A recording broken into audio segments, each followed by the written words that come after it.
What if the Traveler is also unavailable? What am I supposed to do? Well, that's your problem. It was your choice to get into this mess. Oh, but fortunately for you, it appears your savior has just arrived. Ah, Traveler.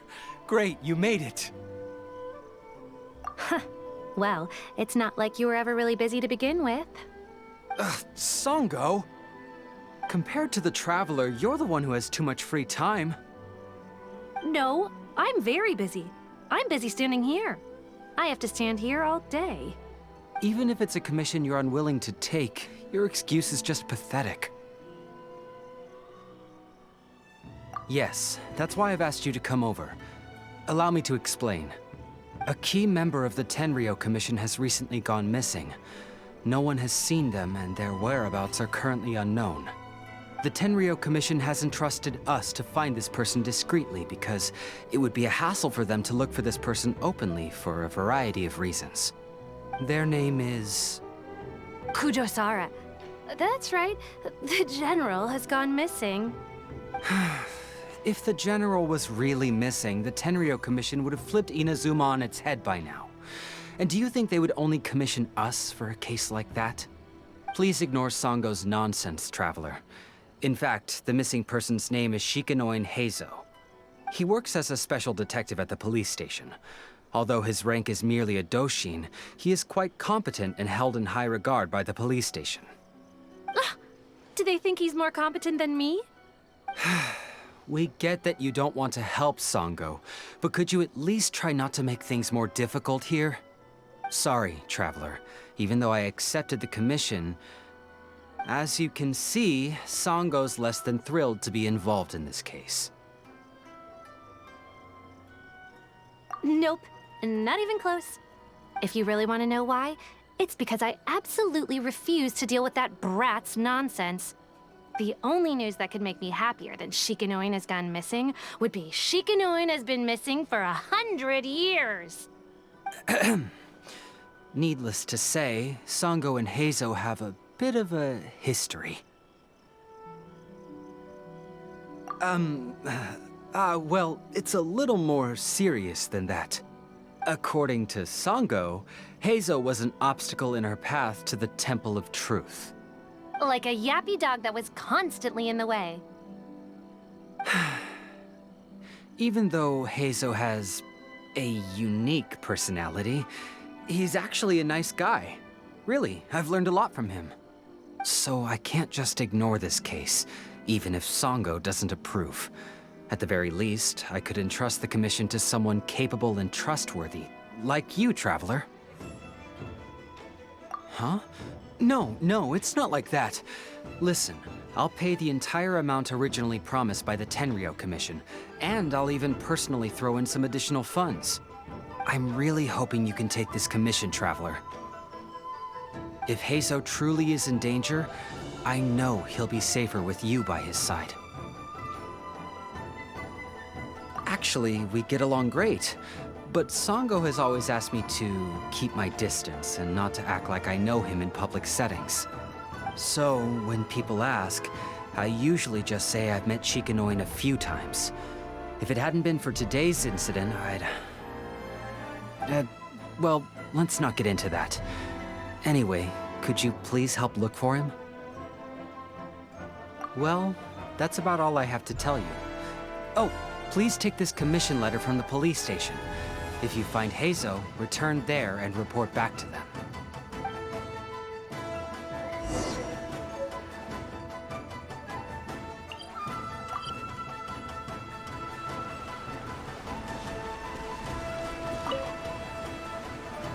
Oh, it's you, the captain of Swordfish 2? My name is Shibata. I'm in charge of the watch here. May I inquire as to what the captain needs?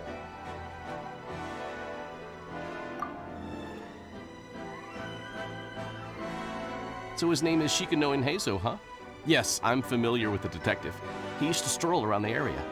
Her Excellency had assigned me to keep a close eye on him at the time, fearing that he would do something unpleasant, but I eventually realized that he acted more like he was on a trip or something. Come to think of it, I believe he was recently spotted in the area east of the Sango Shrine. Please feel free to go there and take a look for yourself.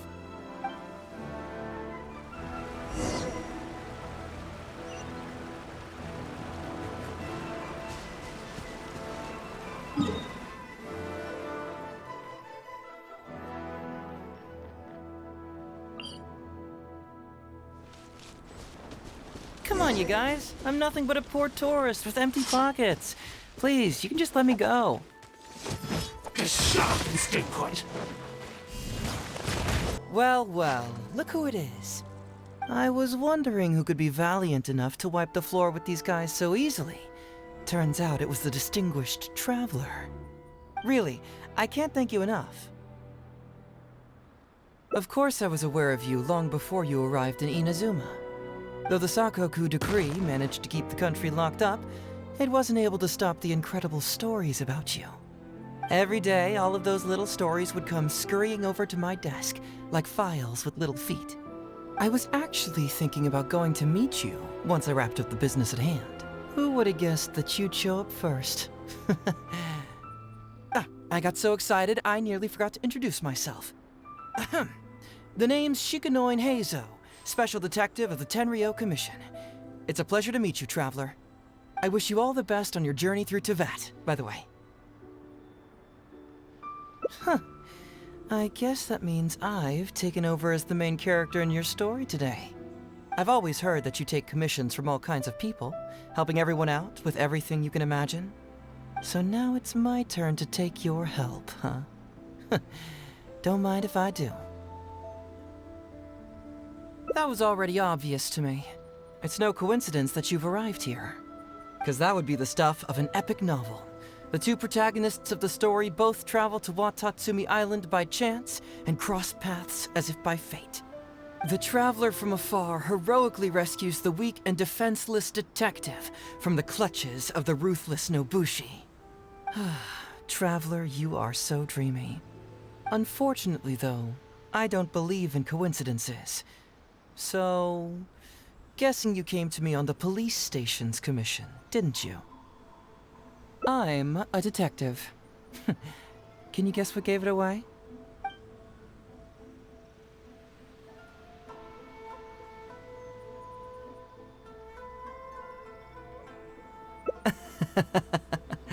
Sounds like you already have some ideas about the work of a detective. Let me ask you this. What's that your little sidekick is holding? If I'm not mistaken, it's a commission letter from the police station.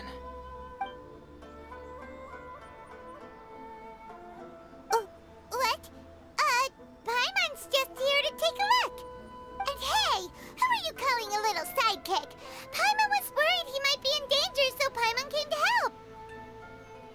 Why are you two staring at Paimon? Is Paimon not supposed to be here? Yeah, I'm also just taking a look. He can look, but you can't. Oh, come on. Don't be like that. After all, this is the first time I've seen a voice. I must admit, I'm most intrigued. Huh? Voice? What are you talking about? A vision is an external magical focus, right? Well, similarly, a voice is an external voice box. I've heard that the Traveler isn't very talkative, but given how chatty you are, you must be his voice, right? That sounds awful! Paimon's not somebody's voice! Paimon's emergency food! Wait! Paimon's so upset she can't think straight! Paimon is Paimon! How dare you give Paimon such a terrible nickname? We came here to rescue you, but you actually opened the cage yourself. You were only pretending to be captured by the Nobushi, weren't you? Pretty suspicious if you ask Paimon. Come out with it, mister. What kind of schemes are you up to? Sheesh. For someone who says they don't want to be a voice, you sure do talk a lot.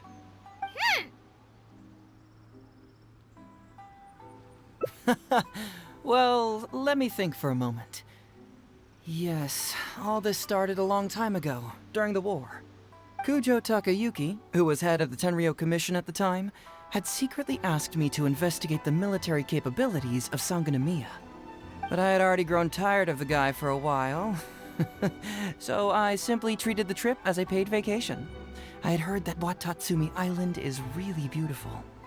As for the mission, I thought I'd just come up with some random excuses or whatever when I reported back. But guess what? The first night I arrived on Watatsumi Island, I had a dream. The dream contained only one message, an echo resounding from the depths of the earth that kept ringing in my ears, saying,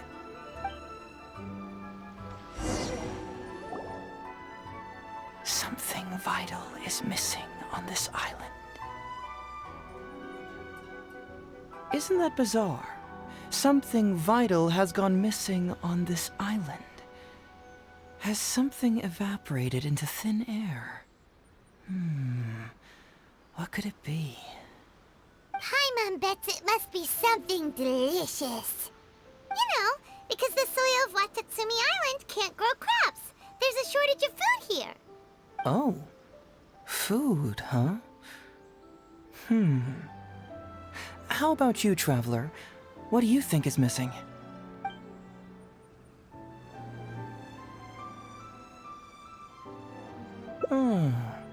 That was an unexpected response. It'd be right at home in a novel. Interestingly, I didn't have the same dream again after I left this place, so I became even more intrigued. Was this really just some random dream?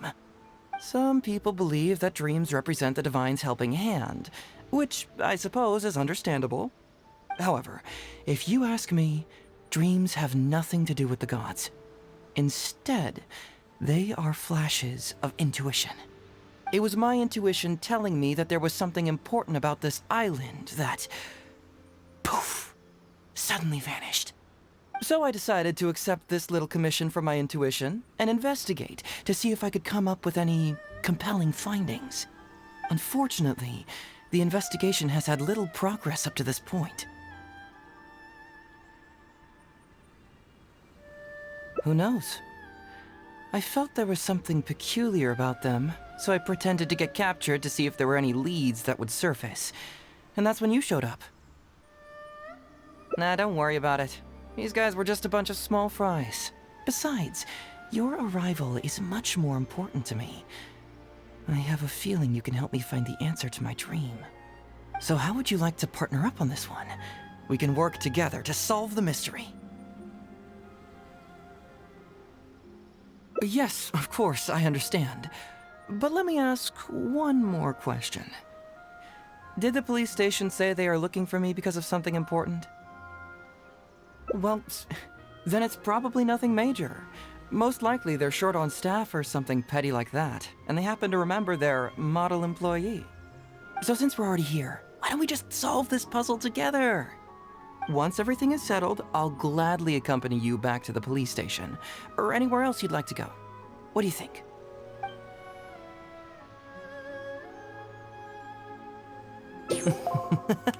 It's a deal then, partner.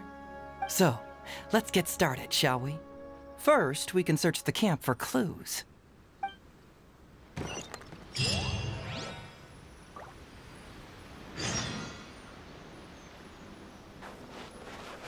Ooh, what's the shiny thing? Oh, it's a Sango pearl. Hey, isn't this crystal mirror?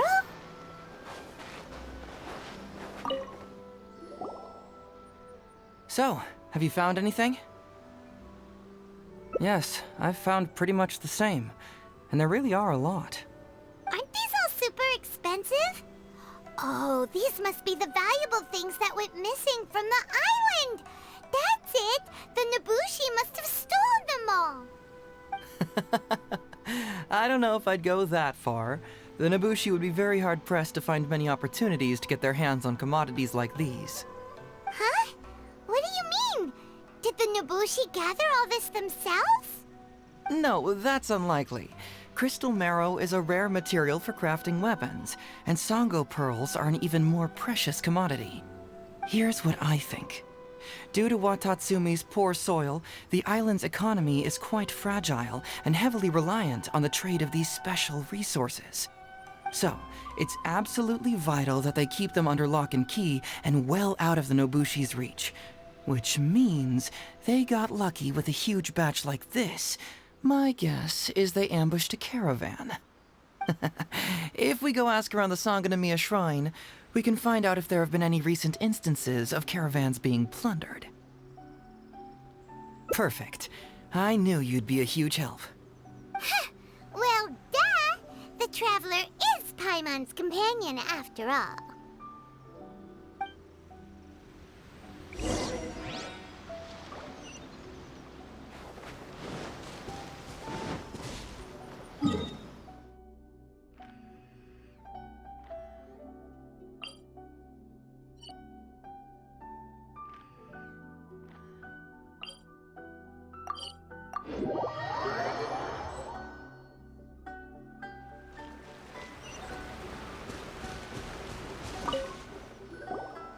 Captain, I see you found the detective. Watatsumi Island sure is a beautiful place. I don't think I could ever leave. You can stay as long as you like, granted you don't cause any trouble, that is. Her Excellency has stated that all friendly visitors are welcome.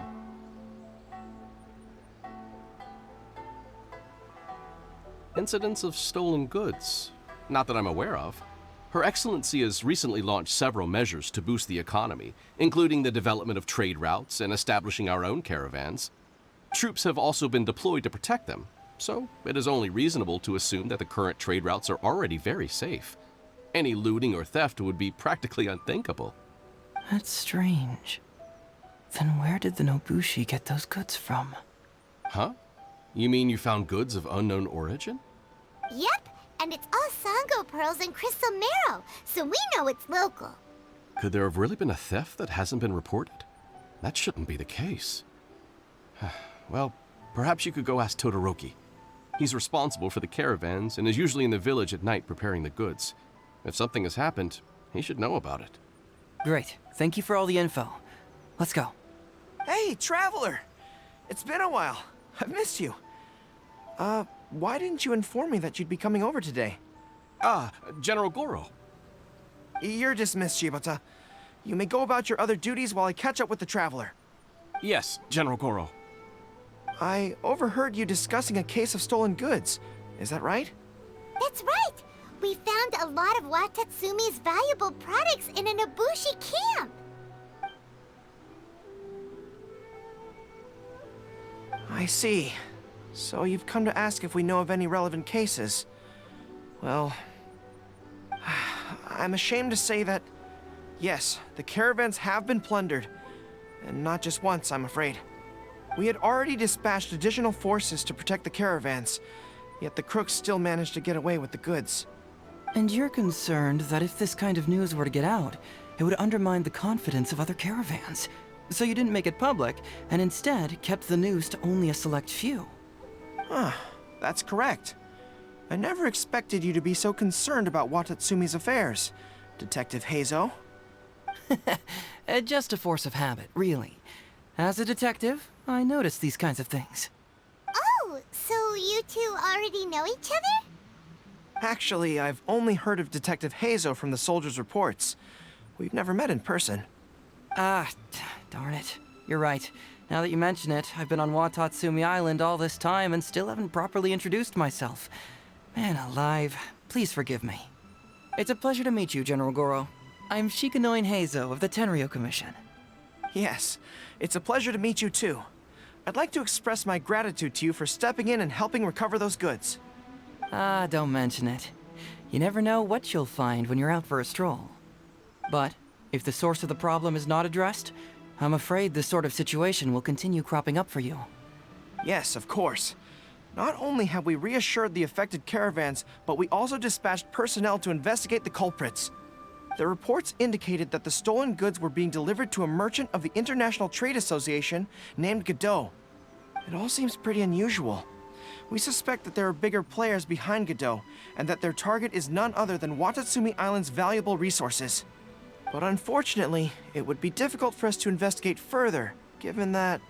Given that Rito, the island where the International Trade Association is located, is not part of your territory, yes. They have cleverly picked their base of operations. I can see you catch on quickly, Detective Heizou. It's my guess that you're telling us this because you're going to ask us to assist you in finding who's behind all this, right? You're always thinking one step ahead. Yes, those were exactly my intentions. And of course, we will prepare a generous reward for you. the recent end of the war, trade and commerce have now become an important component of Watatsumi Island's development. Ensuring safety of the trade routes is critical, and we can't afford any further incidents. So, will you please help Watatsumi Island, Detective Heizou? I'm willing to assist, but it all depends on what he wishes.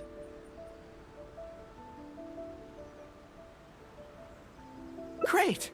With both Detective Heizou and the Traveler on the case, I'm sure it'll be solved in no time. The situation is now in your capable hands. I look forward to hearing your report when you get back. All right, we'll take care of it. Traveler, let's go discuss where to head from here.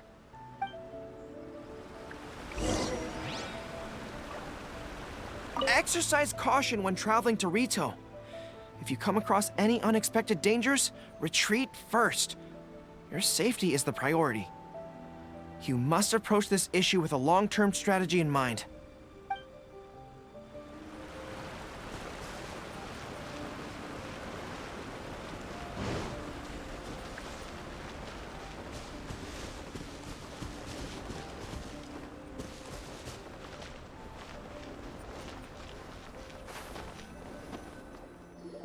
Hey, why are we talking way over here? Oh, you're not trying to get away from Goro so he can't overhear us, are you? Very perceptive. Seems even Paimon has her moments. Let me ask you, do you believe in intuition? Huh? Intuition? Where are you going with this? My intuition tells me that General Goro is lying. What? How could you say that?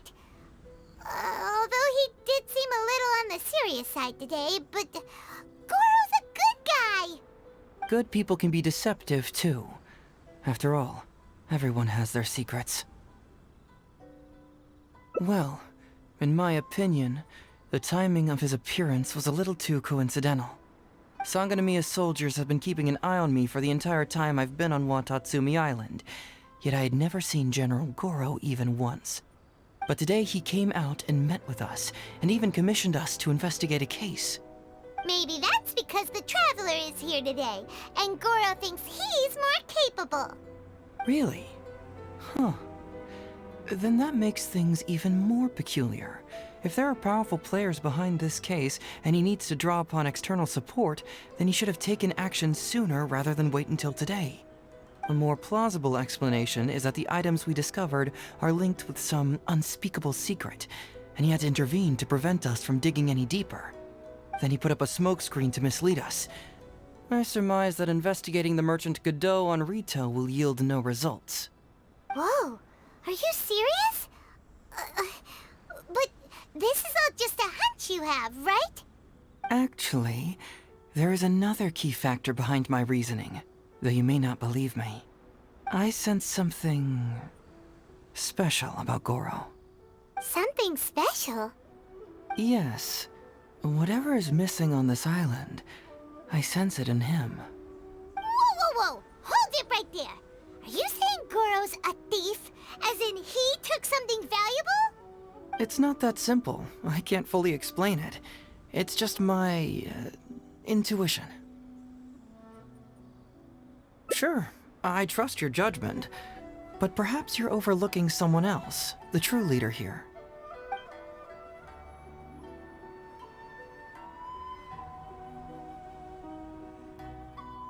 It's simple.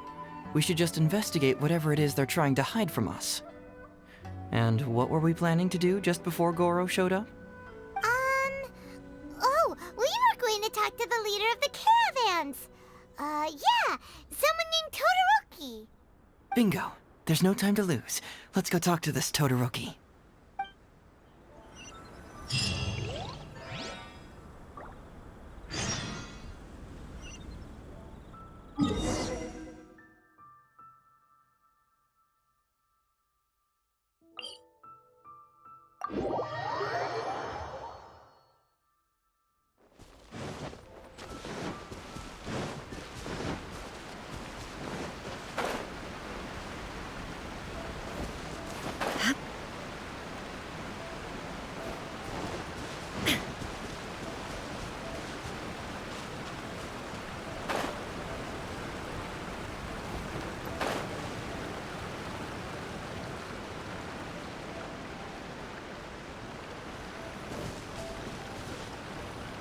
Todoroki, the shipment has arrived and is ready for inspection.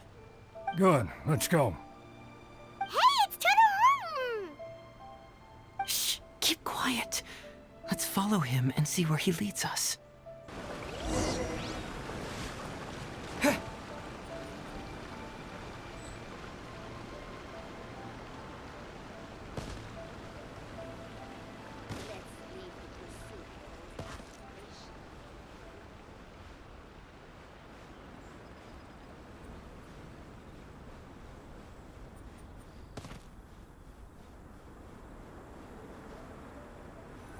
Your intel was spot on.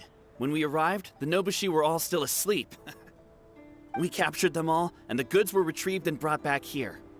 I'll take a look. Everything seems in order. Good work. It's nothing. Thanks to the efforts of your caravan, the price of grain in the village has decreased. That's right. And who would have thought that the injuries we sustained during the war would have such a lingering effect on our bodies? But thankfully, you also brought back some life-saving medicine. Things are improving thanks to the help from those up top. Oh, by the way, what is the state of the village's inventory? Make sure that it's confirmed tonight. I have to leave tomorrow morning after I go to the Sangonomiya Shrine and get instructions from General Goro. Don't worry, we've already prepared the list. Just follow us. Huh? The soldiers from Sangonomiya seized the Nobushi's stolen goods? But didn't Goro say all the stolen goods were headed to the International Trade Association? And Todoroki said he'll get instructions from Goro tomorrow. Interesting. It appears these seized goods were never stolen. There's something else behind all this. Now's our chance to look around and see if we can find any leads. Glaze lilies? What are these doing here? Shouldn't it be crystal marrow or something?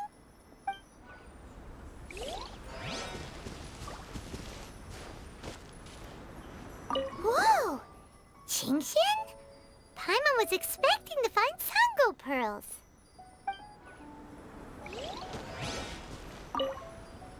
This box is packed so tight, it looks like it could burst. Let's see what's inside. Huh? What are all these plants and flowers? Oh, there's a small note here.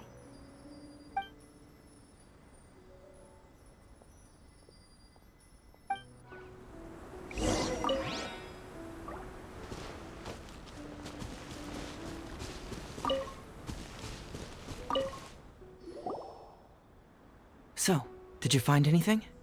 Wow, look at all the Qingxian and glaze lilies too. There are also tons of other plants and flowers Paimon doesn't know here. Weird. These are valuable raw ingredients for producing medicine. If these few crates were to be imported from Rito, the price would be jaw-dropping. On top of that, these items seem to lack a tax clearance certificate, meaning that they were most likely smuggled. Yes, very interesting. Now, where did the Nobushi get these goods? How about you? Did you find anything else?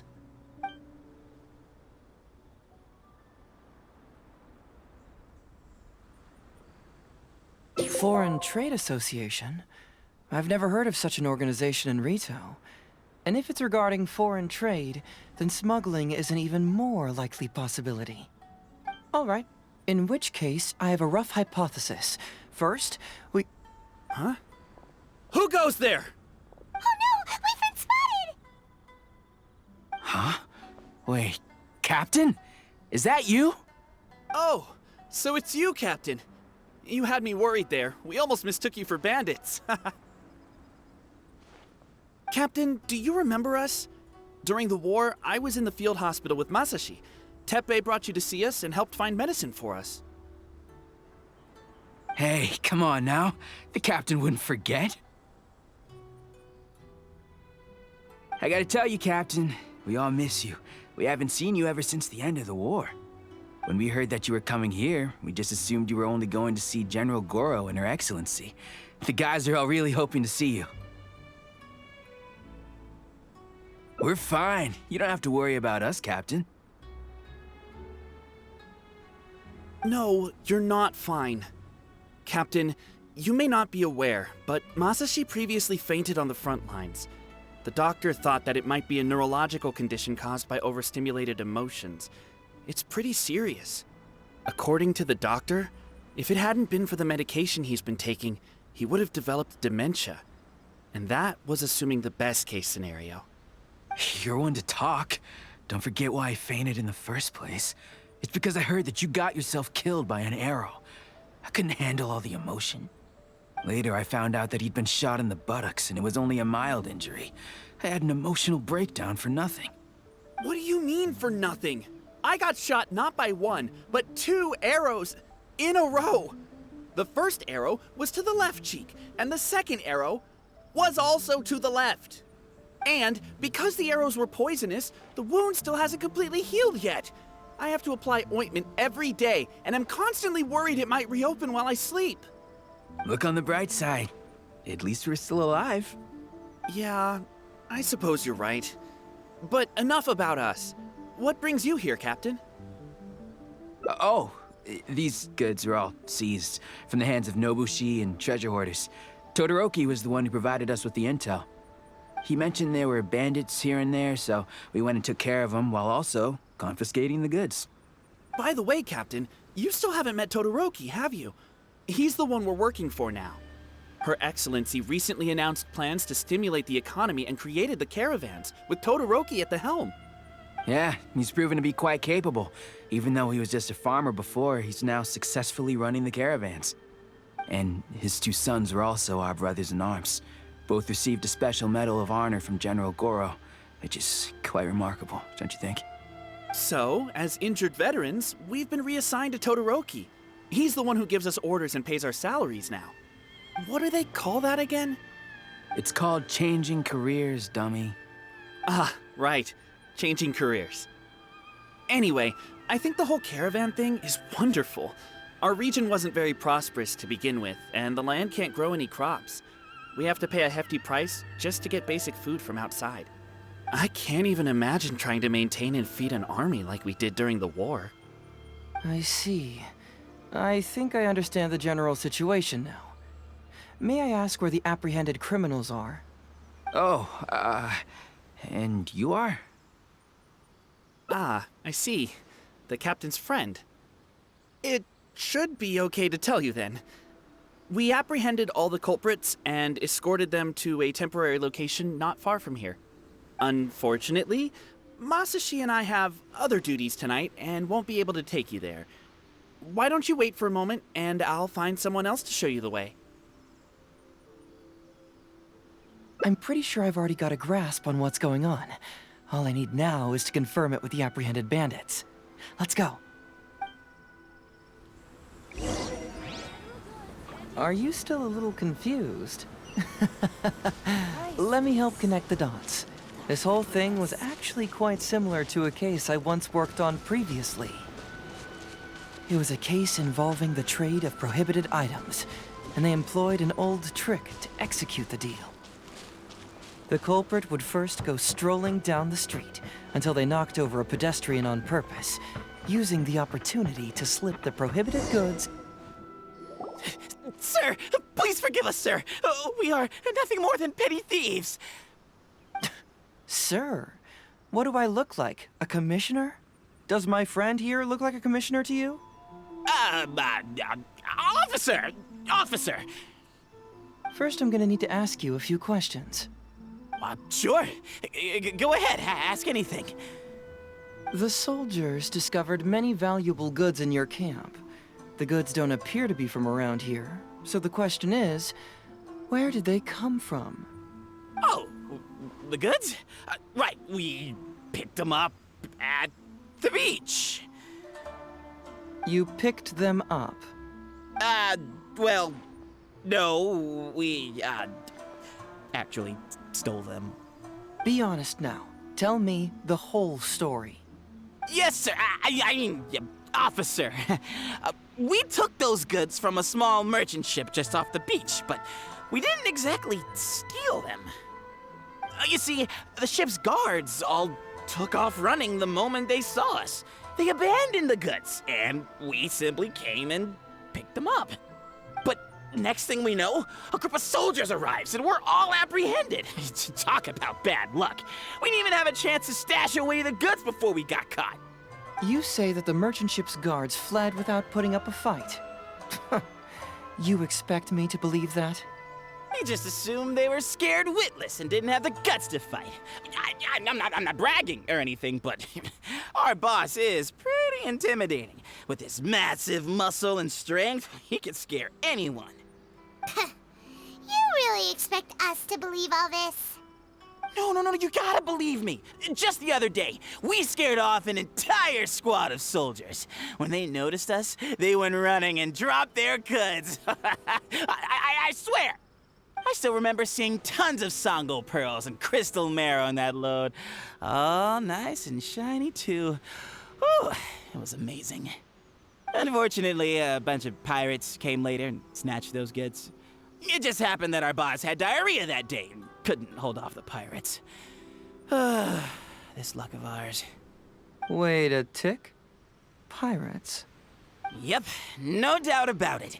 They came on a massive ship, and their captain was a pretty lady with an eye patch. We had no idea how powerful she was. It was like boom, boom, thud. Only took 3 hits before she knocked out the boss. A pretty lady with an eye patch? Oh. Does this description remind you of someone, Paimon? No! Doesn't remind Paimon of anyone. Okay. And how about you?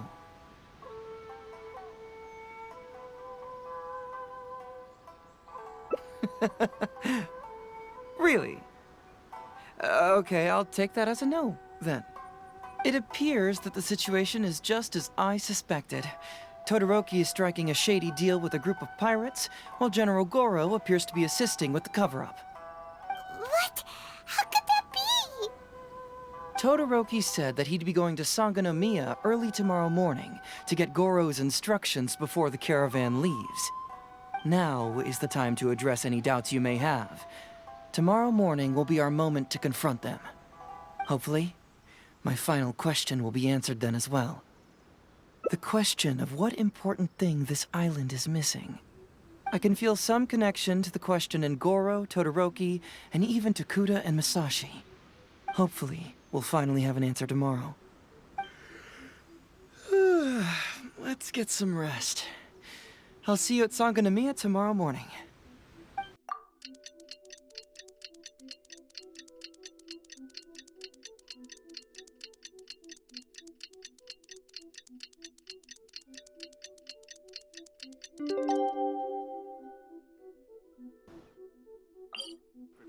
Where offerings to Watatsumi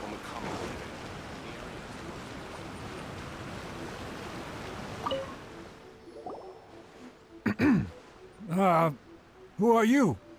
Hello, Todoroki. I'm Shikanoin Heizou, Special Detective of the Tenryou Commission. I believe you've been manipulating large-scale illegal trades for some time now. Mind if we talk about that for a bit? You can't just go around spewing such nonsense, young man. And what if I'm not talking nonsense? Ridiculous. I don't have time to listen to this. Get out of here, you little brat. I know I'm on the younger side compared to you, Todoroki, so I'm sure you must have heard the old saying. Off the scale, some goods only weigh a couple pounds, but on the scale, they weigh more than 1,000. So the question is, do you want to put your goods on the scale or not? What are you trying to say? Well, nothing. All I want to hear is you personally confirming what we already know to be the truth. Masashi! Tokuda! Arrest these people! Huh? Todoroki, what's wrong? Who dares to cause trouble at Sangonomiya Shrine? Huh? Wait, it's... Captain? What are you doing? These crooks are trying to pry into the secrets of Watatsumi. We mustn't let them go. But, no.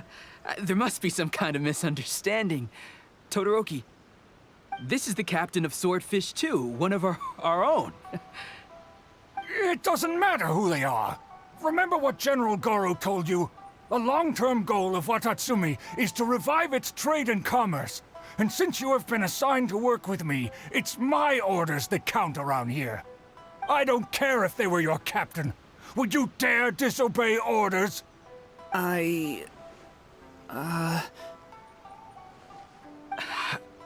What do we do? Well, what are you waiting for? All right, I see how it is. If you two won't do it, I will. I really hoped it wouldn't come to this. But here we go. Wait! Everyone, stand down! General Goro! You're here. My apologies. Traveler, Detective Heizou. I wasn't telling you the truth. Todoroki, the Traveler here is the hero who saved Watatsumi Island. Without him, Watatsumi Island would never have found the peace it has today. We mustn't raise our weapons against him. How could you be so naive, General Goro? If we let them go free, then who's to say the Shogunate won't come after us tomorrow? If the Shogunate decides to investigate, we won't be able to hide the truth. I wouldn't allow them to take you, Todoroki. Let's not kid ourselves. If going to jail could solve the problem, I would go and turn myself into the Tenryou Commission right now. The question is, what are we going to do with the goods? Will you be able to keep them? Not to mention the chance of astronomical fines. Can you afford that? Goro, we both know that Watatsumi Island is a barren land. Plant 100 radishes here and maybe only 3 would grow. And those 3 combined would still be smaller than just 1 carrot imported from elsewhere. You can't grow food or medicinal herbs here, and if we buy them from Rito, we pay exorbitant taxes. My eldest son died fighting on the battlefield. But do you know how my second son died? He died because there was no medicine to treat him. You awarded both of them medals of honor, but did that save their lives? Can medals heal Tokuda and Masashi's wounds? No. It was the medicine that I got that saved their lives. If we detain them today, the Shogunate will never know what we've done. Besides, we're only a few months away now. We will set them free once the new bill is passed in just a few months, and everything will be okay. None of what happened here will be mentioned again, and life on Watatsumi Island will continue to improve. I understand, Todoroki, but they won't... I can trust the Traveler won't, but the detective here is a Tenryou Commission officer. Forget it. You're the general. I'm just a radish farmer. It's a new commodity tax bill currently being drafted by the Kanjo Commission. The bill exempts taxes on goods that are in short supply on Watatsumi Island. Once the bill's introduced, we'll be able to buy commodities that we need from regular marketplaces. Oh, I see. Man alive. I wish I had known sooner. In that case, how about we put your fears at ease and I'll stick around here a little longer. You know, until the bill is introduced. Huh? Oh, Detective Heizou, are you saying that... You mean you're willing to stay here, young man? Come on, you two. What's with the strange looks? You've been keeping me under close surveillance, haven't you? Surely you must have noticed that aside from being a detective, I'm also an ordinary tourist who likes to enjoy good scenery. I believe that after the new commodity bill is passed, there will be more and more traffic between the two sides, and more people will be coming to visit Watatsumi Island. I have to take the opportunity now and enjoy this place while I still have it all to myself. Before long, tourists will start pouring in. Thank you, Detective Heizou. On behalf of the people of Watatsumi. My pleasure. But one good turn deserves another, does it not? Oh, you mean there's something you wish to request? I suppose you could say I'm from the Shogunate, but the traveler next to me isn't. As far as I know, he's planning to visit other nations soon, and it is unclear if he will return to Narukami Island or not. Therefore, there's no need to limit his freedom, right? I'm sure no one else will hear of what happened today. Am I right, traveler?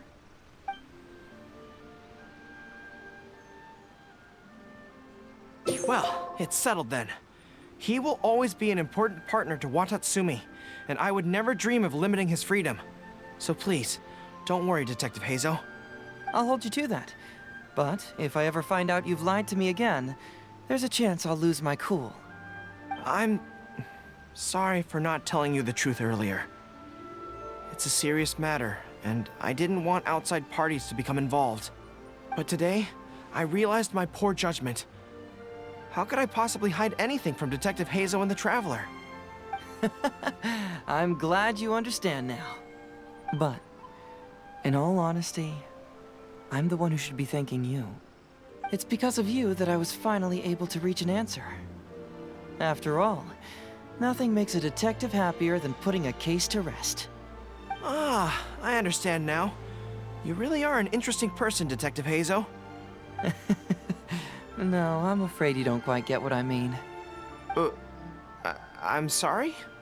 Wait! Paimon gets this one! It's the answer to your question, right? The one about the thing you sensed coming from Goro and the others. Now you figured it out! What? The thing you sensed coming from me? But I always have excellent personal hygiene. No, not like that. Hey, Traveler, could I talk to you for a moment? Besides, I haven't had a chance to thank you yet.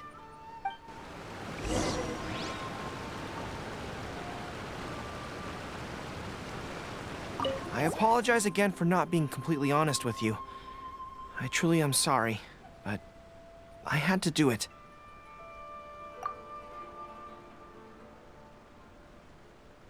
Ah, yes, Her Excellency. Well, let's just say that the war brought many terrible things while also forcing us to learn a lot. Right, but that still doesn't answer the question. Well, aren't you curious about who's been pushing for the new commodity bill? It certainly isn't the Sango Commission, because it doesn't immediately benefit them. And we don't have any connections there. Yeah, it's kinda as if the gods suddenly appeared to offer you a divine hand. Yeah, the gods. I was invited to attend the Iridori Festival on Narukami Island with Her Excellency a while back. At the festival, I waited in the marketplace while Her Excellency...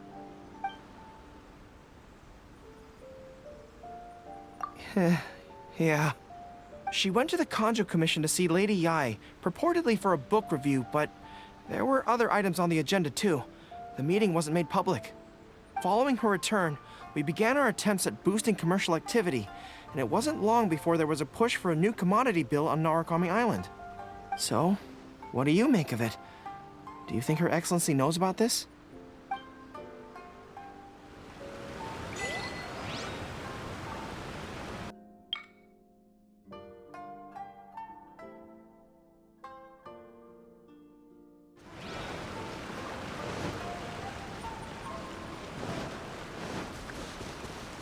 Hey, there you are.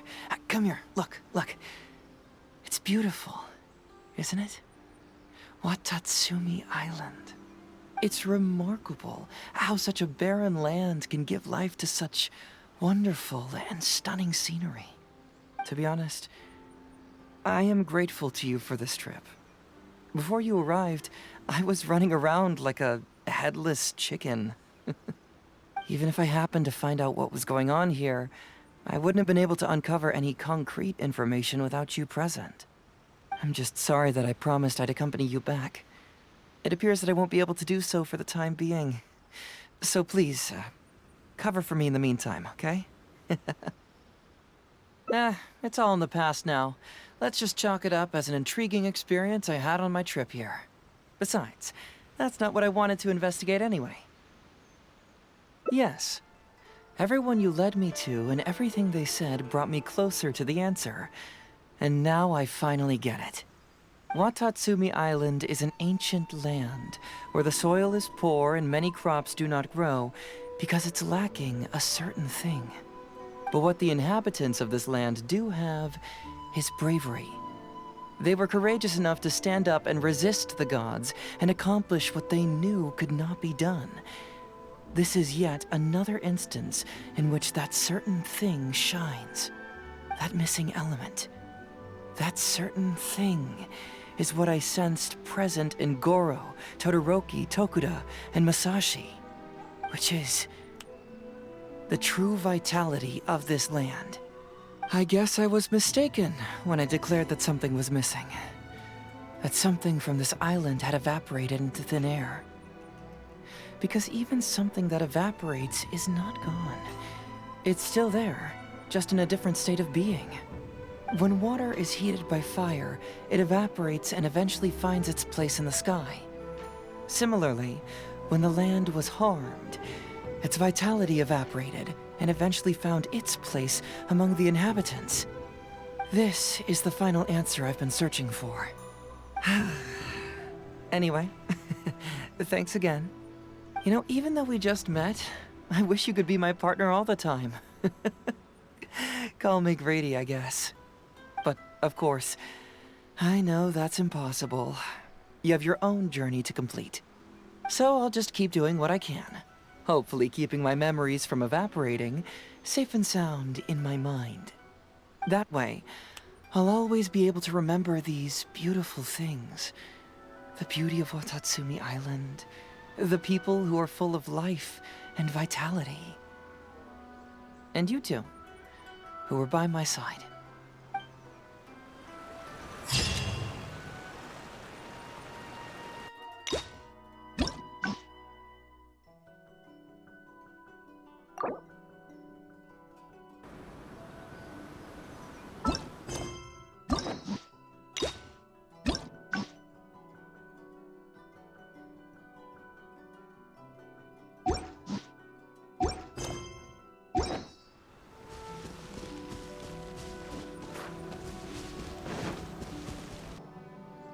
Something vital is missing on this island. Isn't that bizarre? Something vital has gone missing on this island. Has something evaporated into thin air? What could it be? Paimon bets it must be something delicious. You know, because the soil of Watatsumi Island can't grow crops. There's a shortage of food here. Oh, food, huh? How about you, Traveler? What do you think is missing?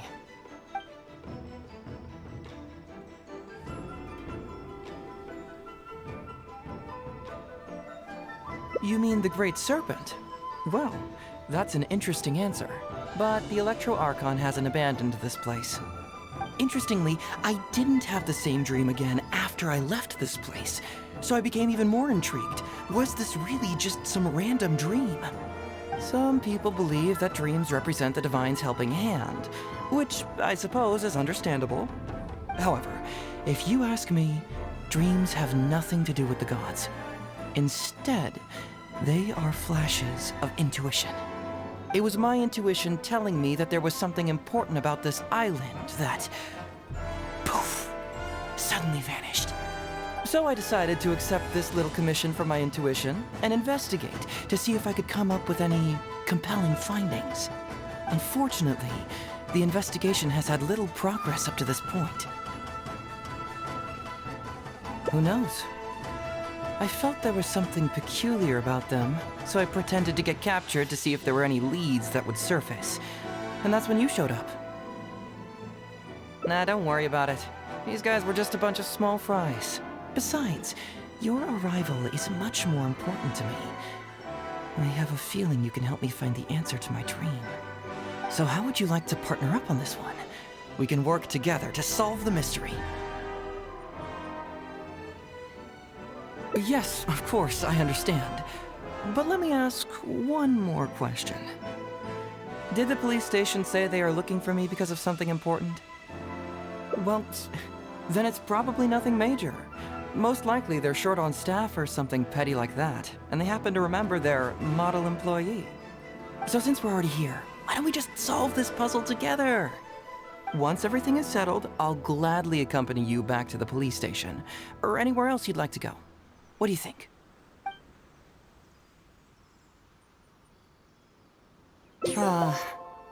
What a sterling example of dedication. In that case, I'll accompany you back to the police station first. We can discuss the issue of Watatsumi Island later.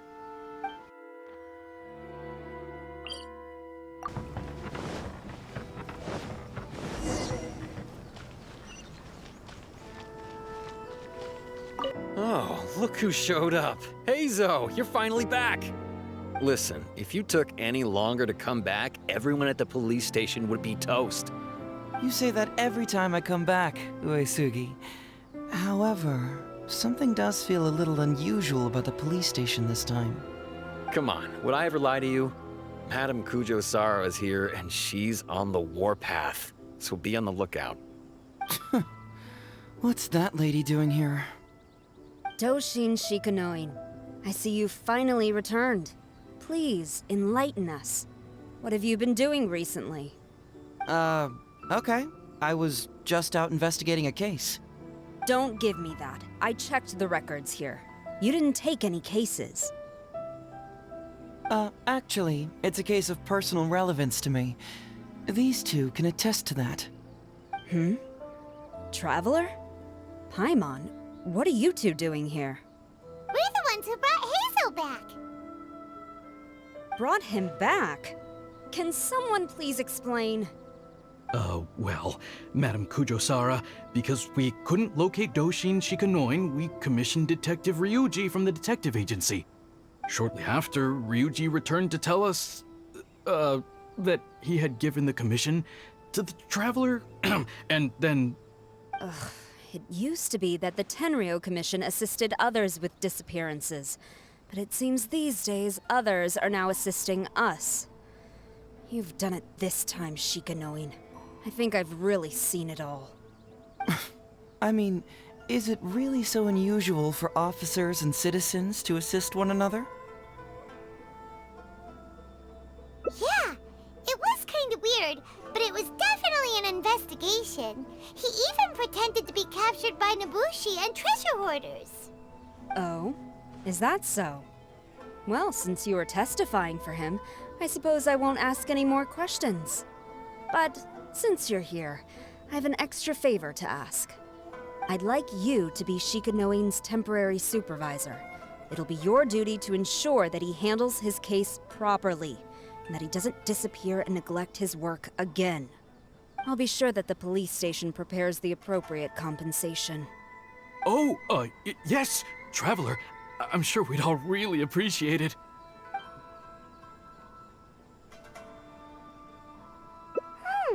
Heizou seems to be happy with the idea. You should thank the Traveler this time, Doshin Shikanoin. Otherwise, I don't think I would have let you off so easily. Here, take this letter of complaint. It's written against you. Please consider carefully what to do with it. I do not wish to see another one. Understood? Huh? Someone filed a complaint? That can't be right. Why would there be a complaint letter? You must not be doing your job properly, and now you're attracting complaints. No, it really doesn't add up. You two don't get it. Although Madame Kujo-Sara just made some harsh remarks, we all know that Heizou-senpai is a real whiz when it comes to cracking cases. He's the biggest asset in our team. Several leaders have risen through the ranks as a result of his achievements. He's definitely no slacker. Then he must have gotten himself into some kind of trouble. Well, let me see what's the deal here. Oh, and since you agreed to be my temporary supervisor, you'll find the desk where new case files are kept right over there. Would you mind helping me check what cases I need to deal with? Of course, but first I have to confirm what's going on, and whether or not the letter's legit. Please, have a look at the case files first.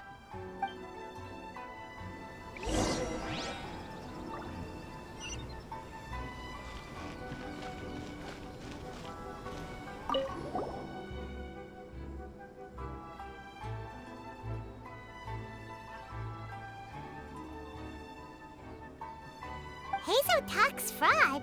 What's that? Sounds interesting, whatever it is.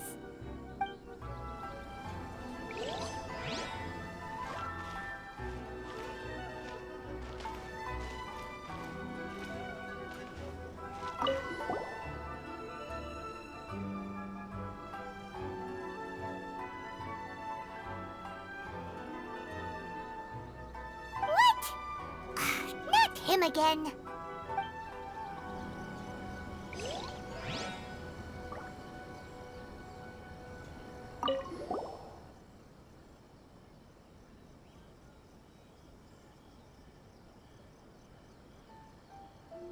Who would give a dog such a strange name?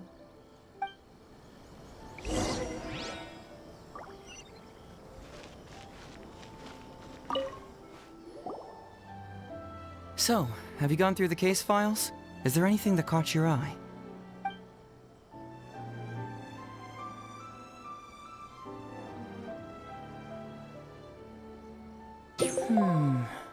I'm afraid this won't be an easy task. I was hoping I wouldn't have to drag you into this, but it's just occurred to me that with your help, I might be able to wrap up this problem. Alright then, tell us about the complaint letter. It's from Sango, the president of Bantan Sango Detective Agency. I assume you've met her before? You can say that. Sango's complaint letter accuses me of abusing my power for personal gain and blatantly concealing the truth behind the Ryuji case from years ago. Seriously, do I really seem like the type of person who'd do that? Concealing the truth? That definitely sounds like something you would do. Hey, don't judge a book by its cover, alright? Let's just go to the detective agency and talk to Sango. We'll need to speak with her to get to the bottom of this.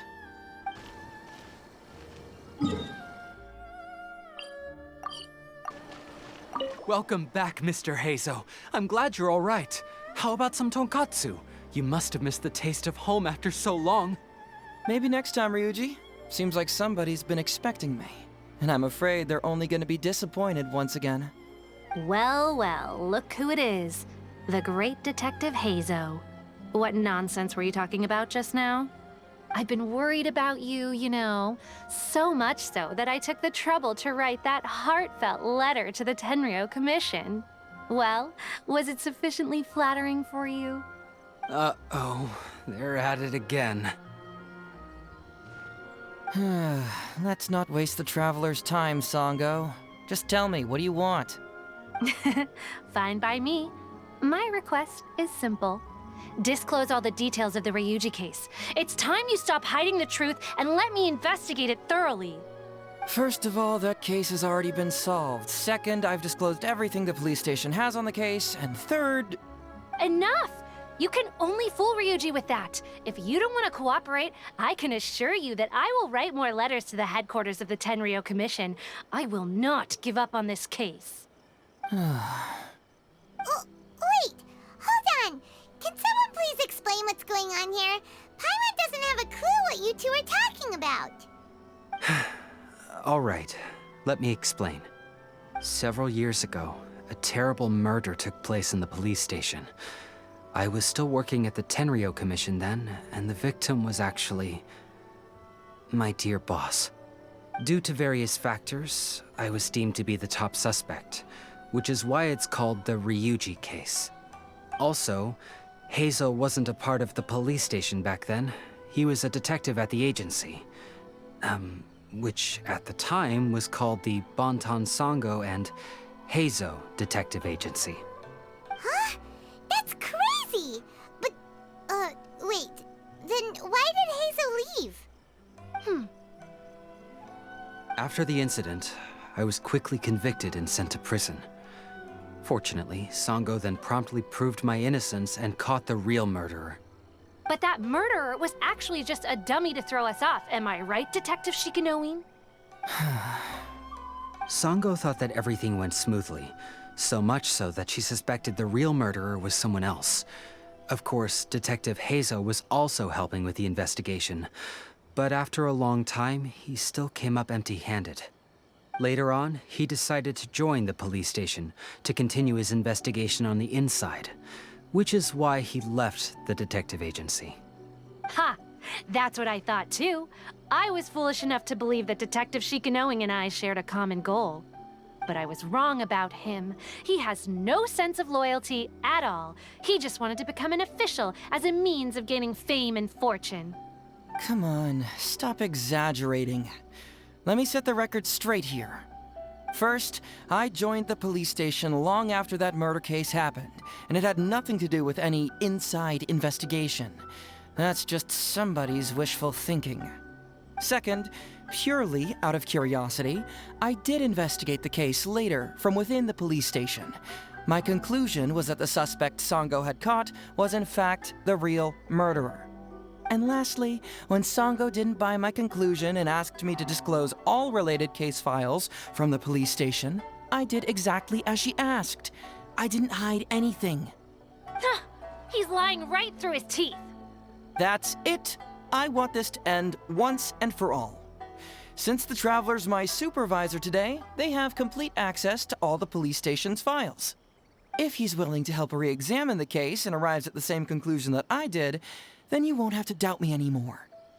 Whoa. Huh? Unless you don't trust the Traveler. Come on, say it. It's not about whether the Traveler's trustworthy. I'm just wondering if you will interfere somehow. The thought never even crossed my mind. You have to swear that you will not mislead the Traveler by any means, and let him investigate the truth on his own. No problem. Cross my heart, hope to die. Well, Traveler, are you willing to help me with this? Will you agree to re-examine the Ryuji case and find the truth? You can bill me later for however much you'd like as compensation. Sango, really? However much they want? Money is valuable, no doubt. But pursuing the truth is the reason I started this agency. The Ryuji case is the only case I failed to solve. I am willing to give you anything.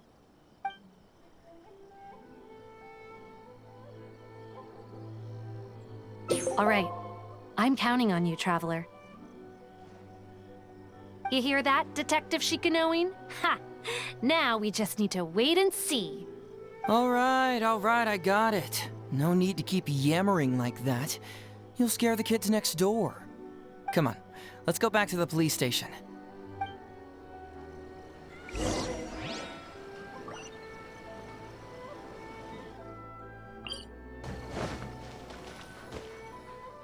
All right, hang out here for a sec.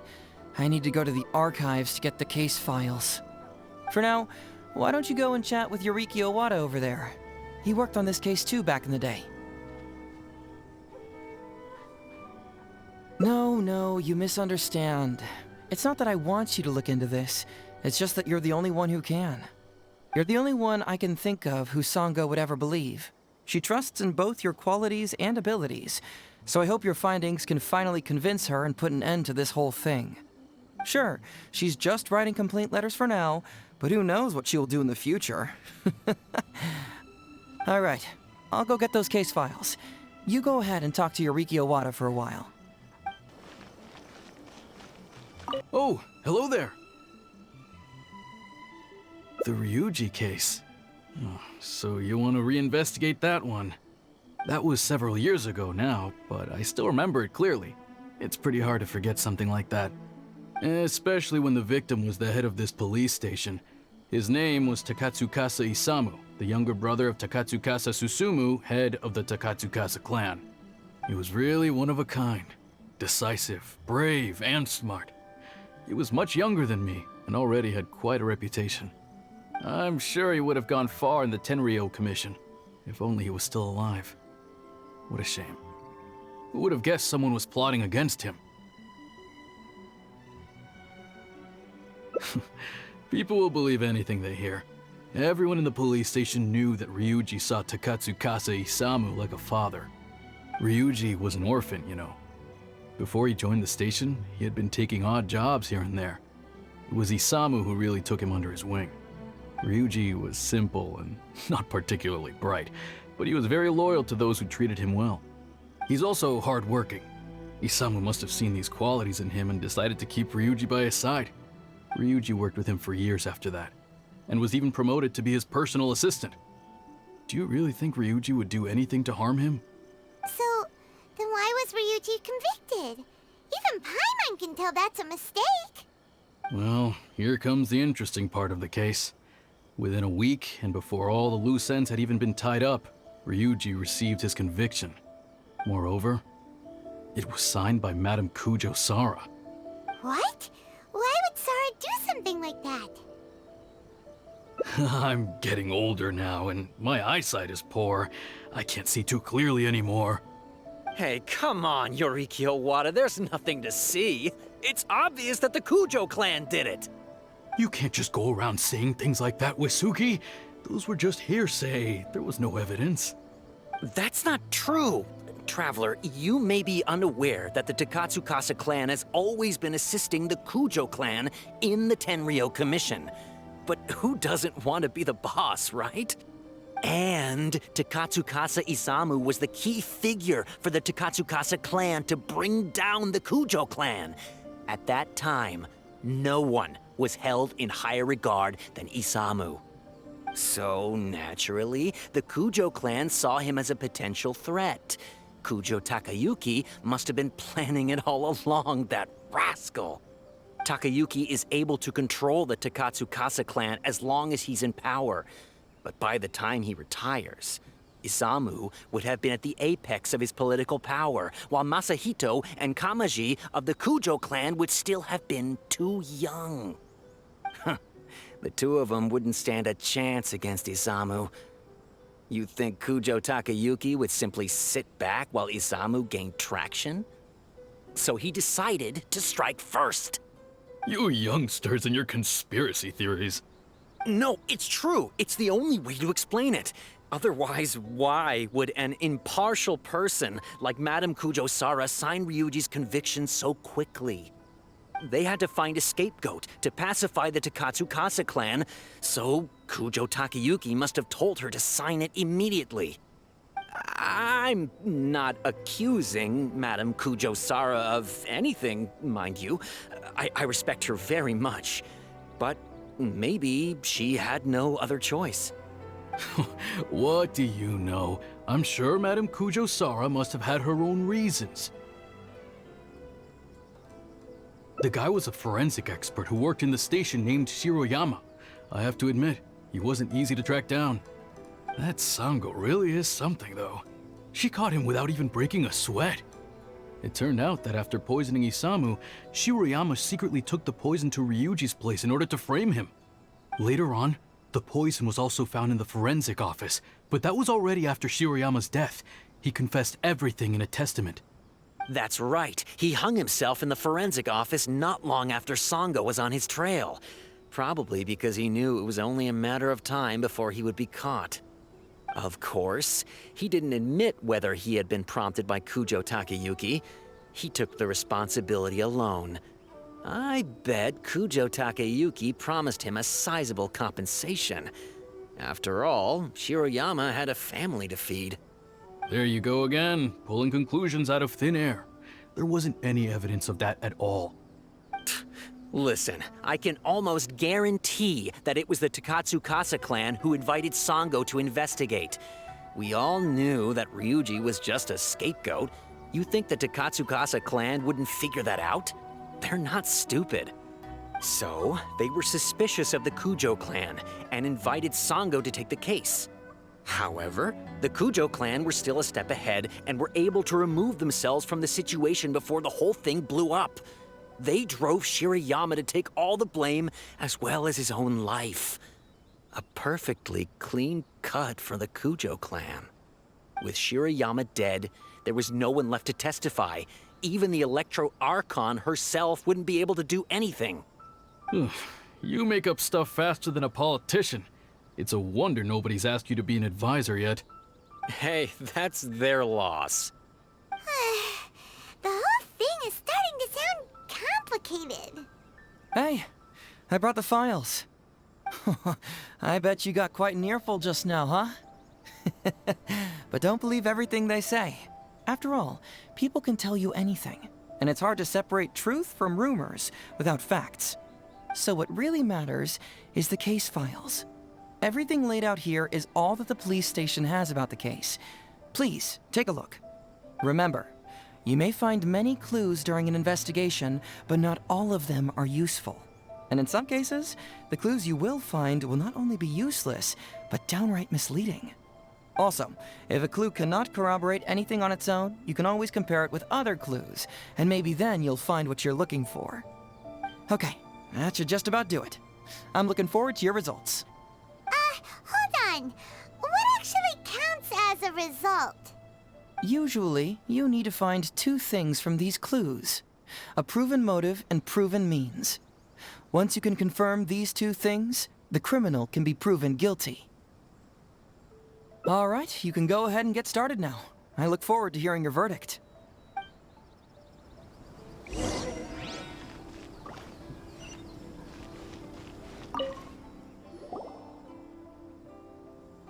So, what did you find? Have you come to a conclusion? Sure. Let me know once you've made some progress.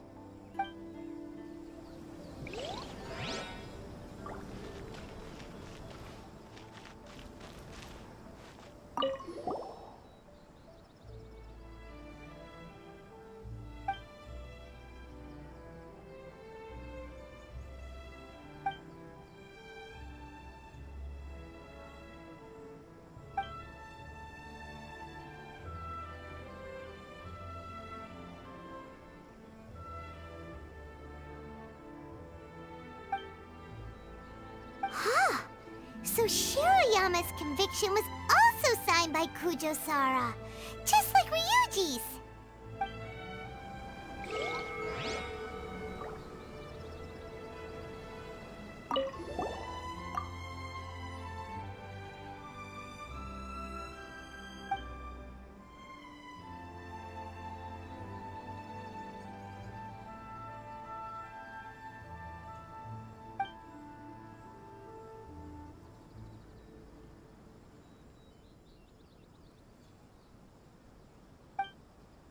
Wow, Ryuji's conviction really was signed by Kujo-Sara. But now we know she had it wrong.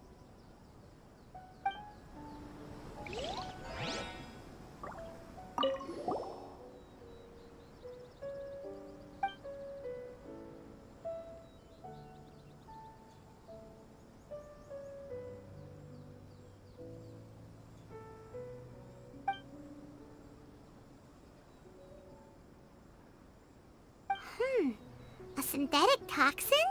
What's that?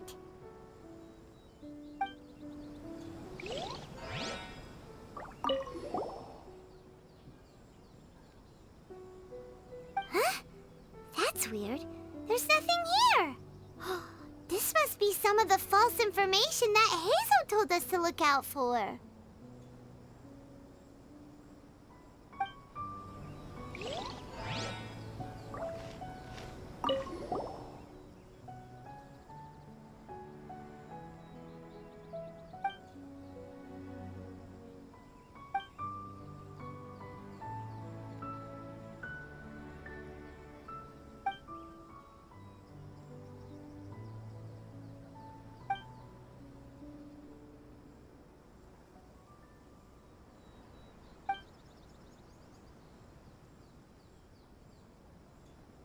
Tsukasa Isamu seems like a thoughtful person, but something about the tone sounds weird.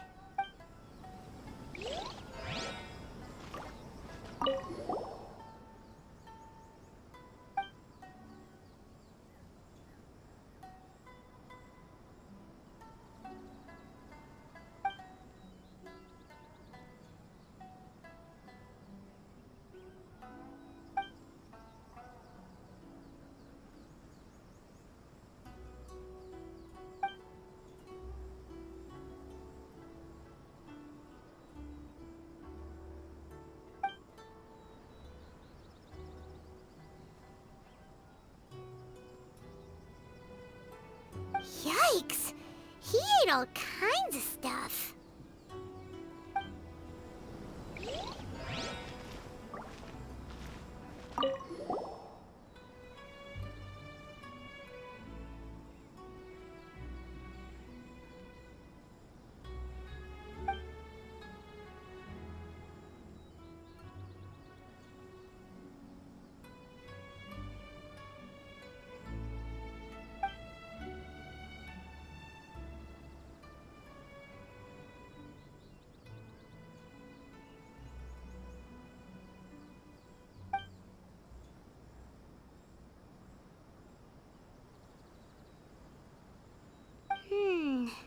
Come to think of it, Shiroyama was a forensic doctor.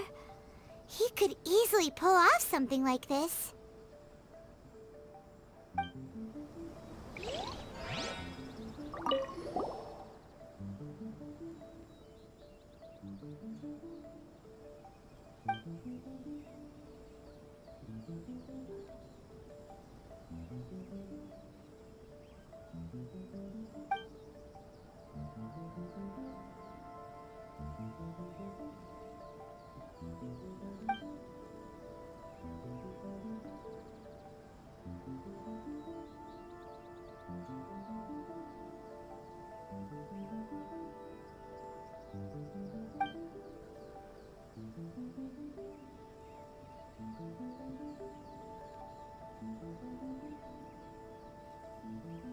Hey, this is the key to proving that Shiroyama was the murderer, right? That is, if he was telling the truth, of course.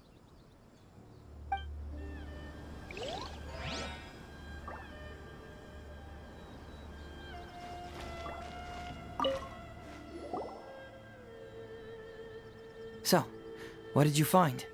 Have you come to a conclusion? Really? You found the criminal's motive and means that quickly? Awesome. All right, let's talk about the motive first. What clue reveals the criminal's motive?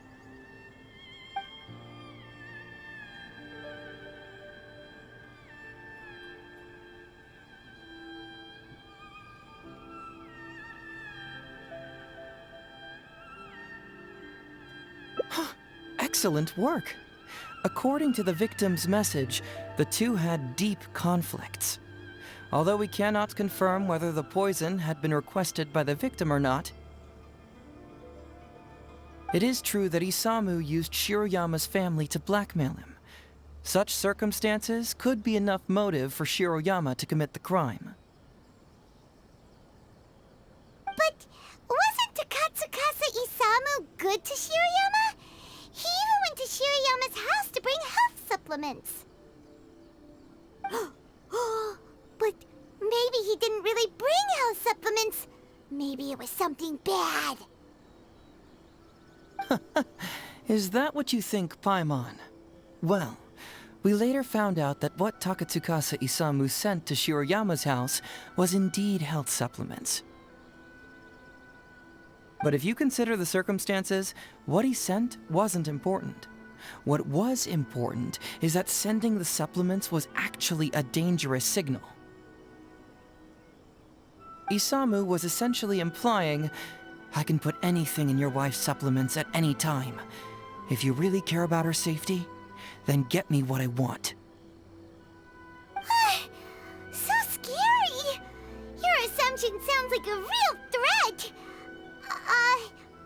You're not really that dark inside, are you? You don't really catch criminals by standing in the light, do you? Basically, these two clues work to verify each other, and the murderer's motive is confirmed. Now, all that's left is the means of the crime.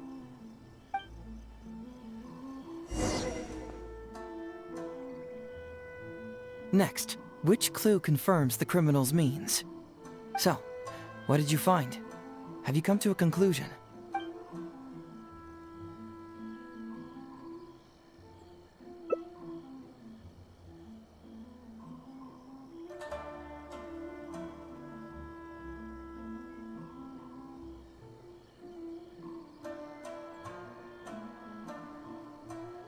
Bingo! The autopsy report confirms that the cause of death was a special toxin. The testament indicates that Shiroyama used his position as a forensic expert to mix the toxin into the cold medicine taken by the deceased. But is that really the truth? Is it not possible that the toxin was mixed into the fish liver paste? Well, according to the toxicology report, this white powder only dissolves in water. Neither rice nor the fish liver paste could be used as a carrier of the toxin. The cold medicine was the only option. Putting the poison elsewhere would not only fail to guarantee a lethal dose, but would also increase the chance of it being noticed by the deceased. Therefore, the means is also confirmed. Add that to the motive for the crime and... Whoa! So the murderer really was Shiroyama! Yep, pretty clear cut, wouldn't you say? Look, I really don't know what Sango is so suspicious about.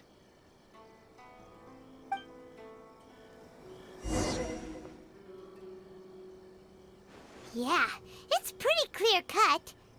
Huh. You could say it's almost too clear cut. Oh?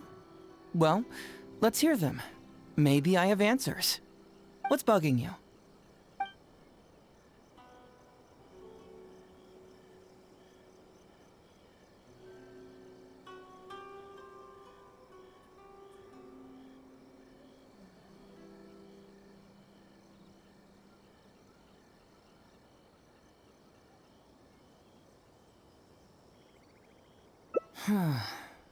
This also puzzles me. Maybe someone doesn't want us being privy to the content inside, or maybe Shiroyama tore a bunch of pages out by accident. But regardless, this isn't essential to the case. Like I said before, a lot of what comes up in an investigation is irrelevant information. The crucial elements are Shiroyama's motive and means, which we have established.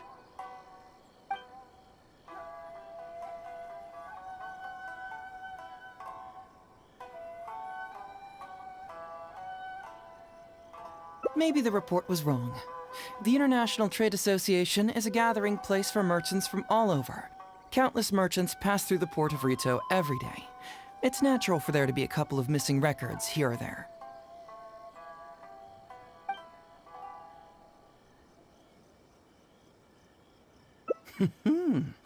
Very nice. Top marks for attention to detail. It doesn't have any real bearing on the case, but let me explain how that works for you. So, why would Madame Kujo-Sara sign one conviction sentencing Ryuji to temporary incarceration awaiting trial, and another conviction sentencing Shiroyama to death?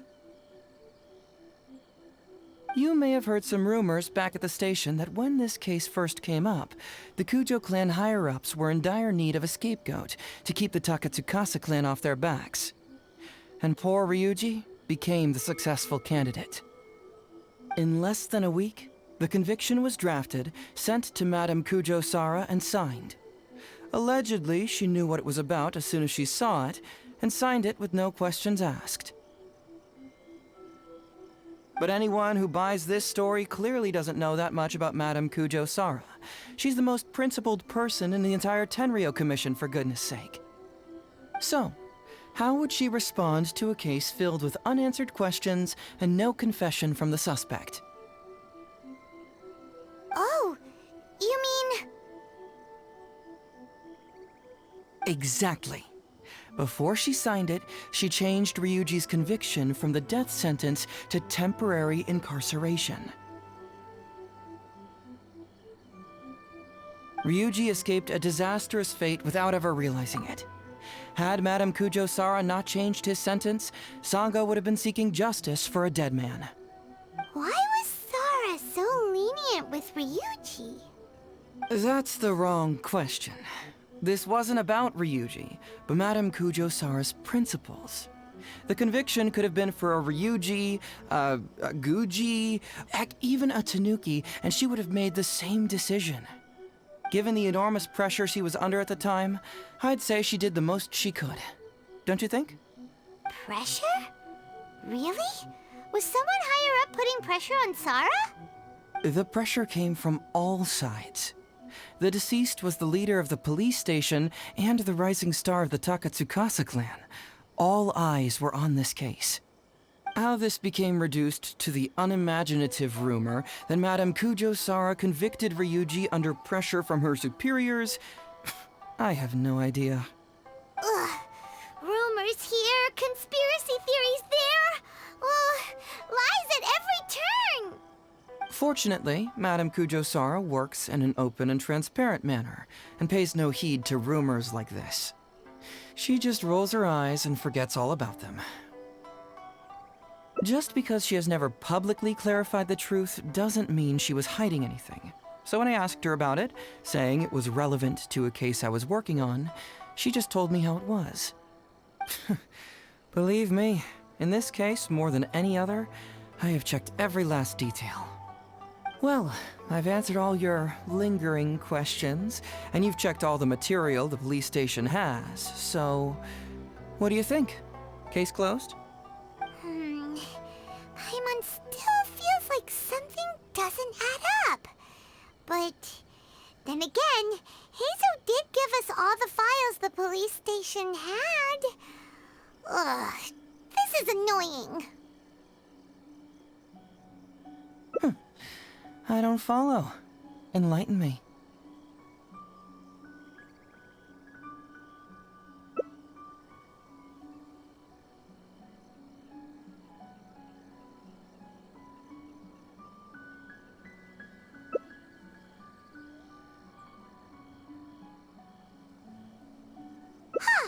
Right!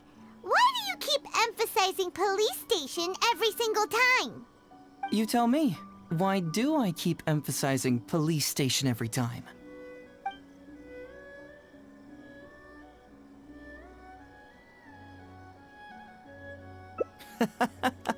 So we're finally here, huh? I was starting to think our investigation was about to end a little early. That would have been a real shame. And alive, you finally saw through my little game. You're absolutely right. There is other information that the police station doesn't have. Reason being? It's my own evidence. And this evidence should help answer a couple of your questions more clearly. Why was the research log from the Office of Forensic Science blank? And where did the white powder come from? Aha! Paimon knew you were keeping secrets! Don't you have secrets too? No. Nope. Definitely not. Let's talk somewhere else. This isn't the best place for this discussion.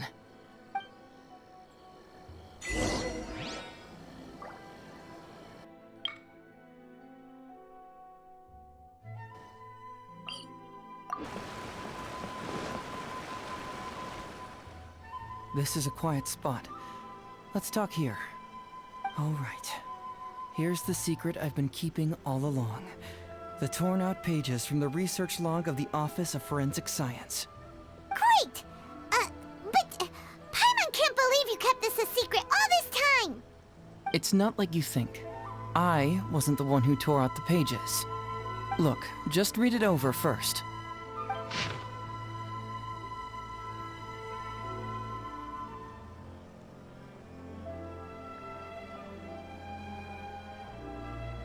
Finished?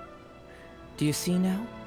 The method used by the perpetrator to commit his crime wasn't by putting the white powder in the cold medicine.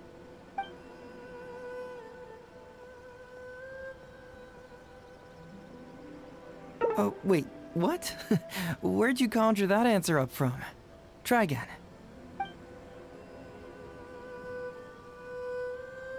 That's correct. The white powder was Shiroyama's invention. As a forensic doctor, he provided a special cold medicine for Takatsukasa Isamu. The autopsy report showed that this medicine contained a high volume of acidic fruit and vegetable extracts. Then, he tricked Ryuji into sending fish liver paste to Takatsukasa Isamu. When the two substances were taken together, a toxic dose of the substance formed in his body. This is the real modus operandi.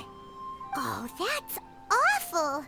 One was medicine, and the other was an expensive nutritional supplement.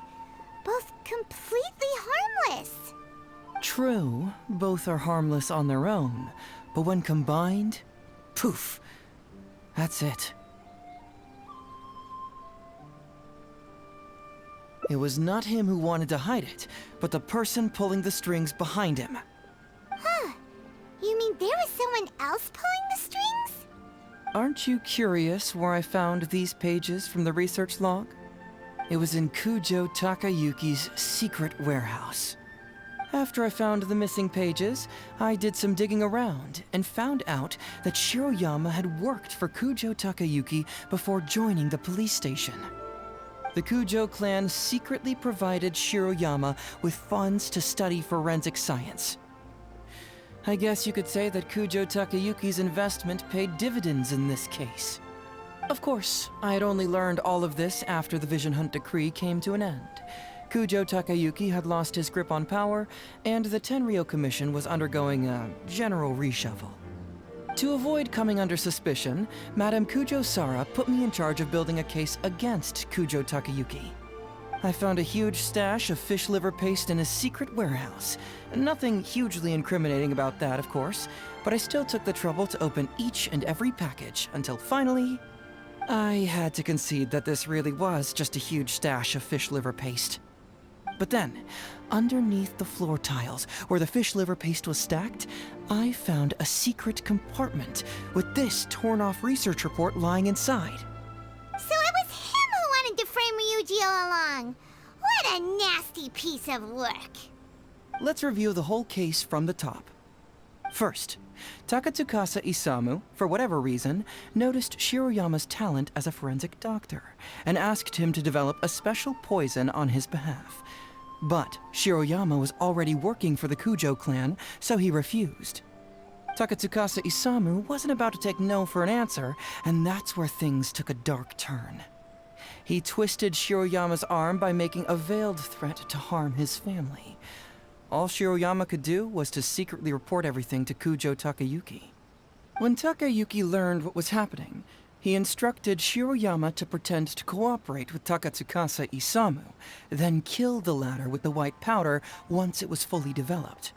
Meanwhile, Ryuji's only role in this case was to deliver the fish liver paste to Takatsukasa Isamu on Shiroyama's orders, completely unaware of the fact that he was being used as a pawn and that this was a key ingredient needed to create the poison. After the incident, Kujo Takayuki hoped to make Ryuji the fall guy, until the death sentence was stalled when it reached Madame Kujo-Sara. In the meantime, Sango had begun her own investigation. Kujo Takayuki grew nervous that the truth would get out, so he threw Shiroyama to the wolves, hounding him to death and erasing all traces of contact between the two.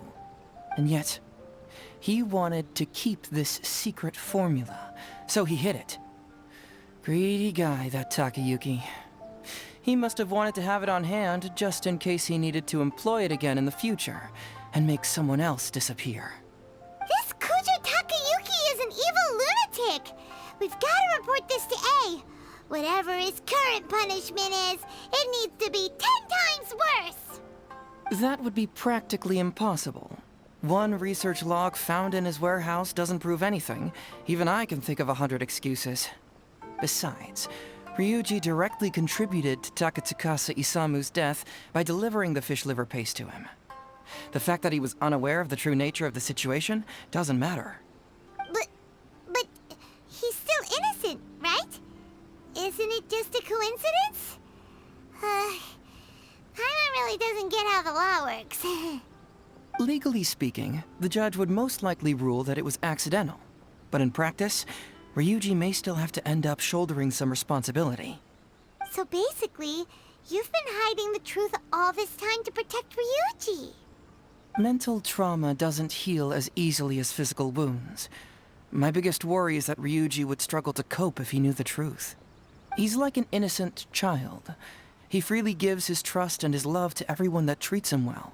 That's why he thought of Takatsukasa Isamu as a father figure.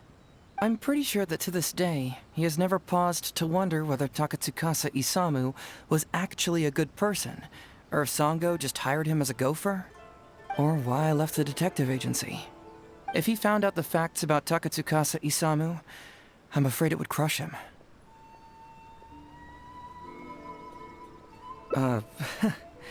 Well, as you can see, I'm a little less confident than people might think. To prevent Ryuji from getting hurt, I covered up the truth. But by doing so, have I held him back? Did I do the right thing? I couldn't turn to anyone for help, and everyone around me thinks I'm so smart that I should just be able to handle every case on my own.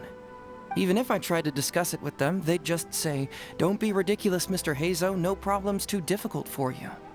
But you're different. Unlike them, you don't have that kind of prejudice towards me. You've traveled far and wide and have had all kinds of experiences. It must have taught you a lot. Most importantly, my intuition tells me that you're someone special, that I can trust you and that you can help me. Right? So, I'd like you to be the one to decide whether we should expose the truth or not. Oh, you don't need to tell me what you decide, and you certainly don't need to decide right now. Let's just say I'm leaving this teensy tiny matter up to you. All right, let's head back to the detective agency. You can mull it over on the way. Once you've made up your mind, just tell Ryuji and Sango your verdict.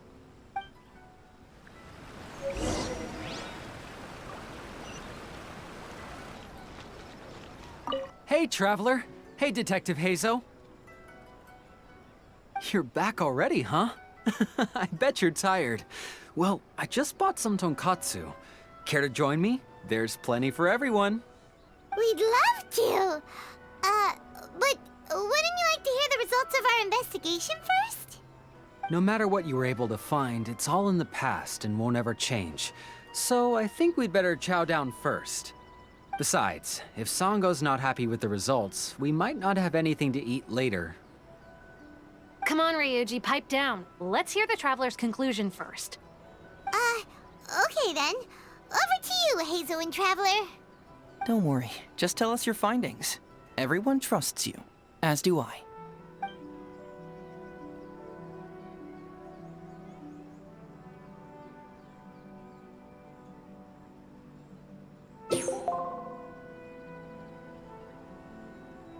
But how? How could this be? Huh. So, that's what really happened? Ryuji, I know it's hard to accept, but... Wait a minute. Sorry, I have quite the stomachache. Sango, can I take the day off? Sure, of course. Take the week if you need it. Oh, Paimon hopes Ryuji will be okay. I didn't expect things to turn out like this. Just give him some time to himself. I think he'll eventually come to accept it. I'm still a little worried, though. What if he doesn't come to work tomorrow? Then we'll go to him. Don't you worry about that, Sango. You need some time to process all of this, too.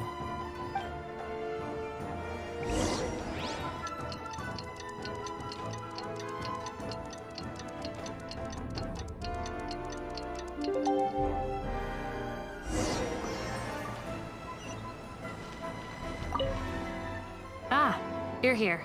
Don't worry. Ryuji came earlier this morning. I guess he can handle a lot more than I had thought. I was honestly worried he'd suffer a breakdown. But as of today, it seems he'll be fine. He went over to Natsuke Nogen Crafts to buy something. Let's go find him then. Shall we? Before you go, Heizou, I kind of understand now what you meant when you left. Oh, really? I'm happy to hear you say that. All right, time to find Ryuji.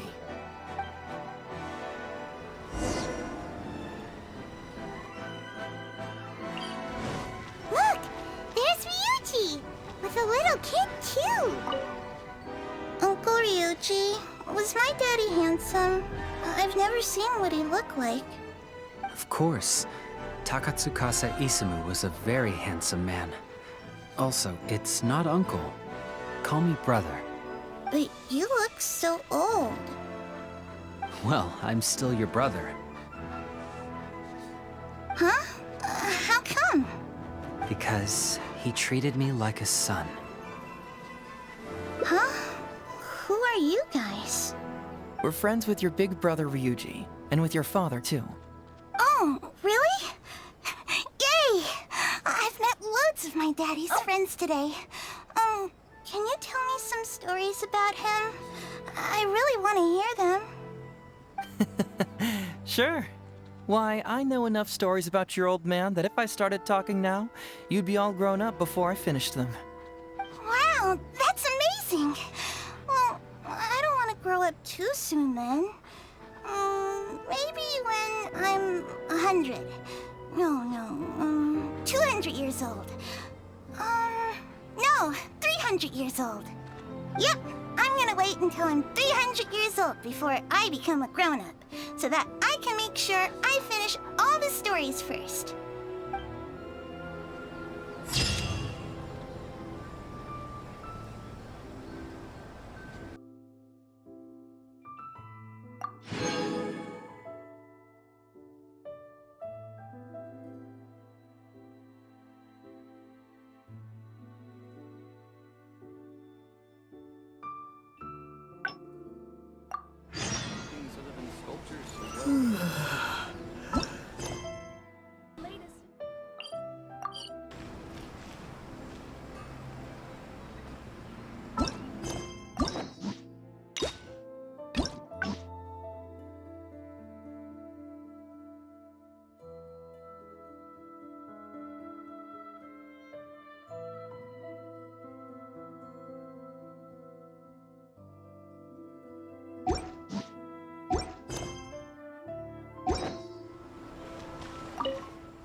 Hey, Traveler.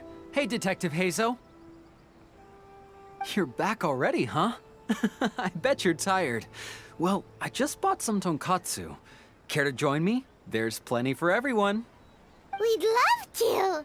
But wouldn't you like to hear the results of our investigation first?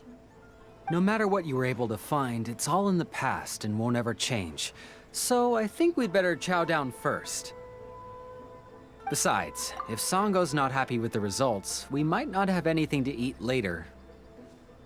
Come on, Ryuji, pipe down. Let's hear the Traveler's conclusion first.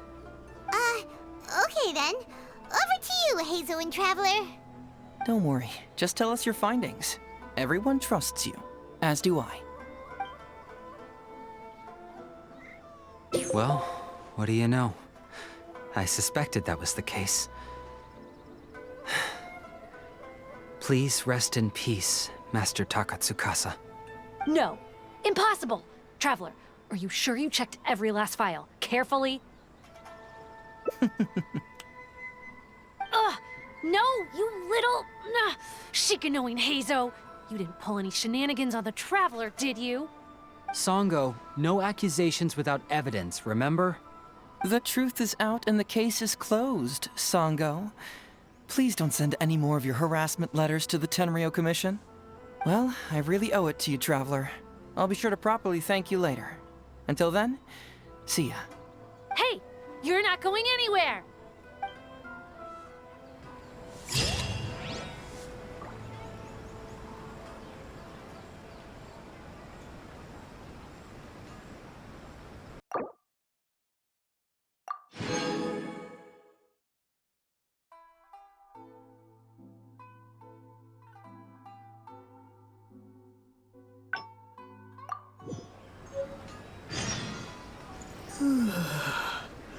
Please speak to President Sango. I'm just a helper.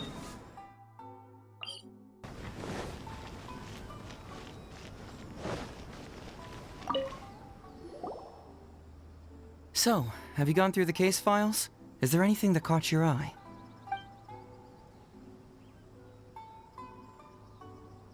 Oh, have they approved it already? Huh. The Tenryou Commission certainly has become more efficient ever since Kujo Kamaji took office. So, what is Heizou Talks Fraud? It's an anti-fraud public awareness event. Basically, think of it as a short play about fraud. We'll get a few people to perform an entertaining drama in order to raise public awareness about the issue. Ooh, so it's a play? Paimon likes the sound of that. Well, see, fraud is a major issue here. You've traveled between different nations. I'm sure Mora isn't really an issue for you. You have to understand that scamming the poor of their money is essentially robbing them of their lives. Left unchecked, the situation could potentially deteriorate into something more serious. That makes sense. But will putting on a performance really work? It's hard to say. Preventing crimes is more difficult than solving them, there's no doubt about that, but prevention is also a more worthwhile cause.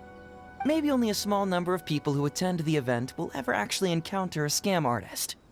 And even then, of the handful of attendees who encounter said scam artist, I doubt many of them will be able to see through the scammer's ruse. But if even only one person escapes the clutches of a scam artist because of my event, then I'm willing to put on this play for that person. Alright, count us in! Today we are the anti-fraud messengers! Great! First, we need 3 actors, 2 to play the scam artists and 1 to play the victim. I already have a couple candidates in mind for the roles of the scam artists, so come with me to the Grand Narukami Shrine.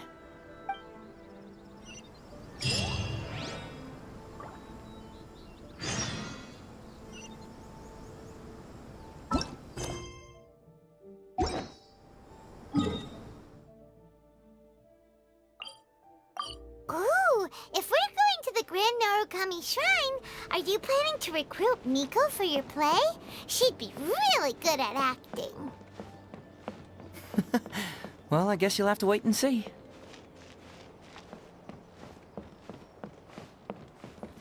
Heizou, what are you doing here, you little brat?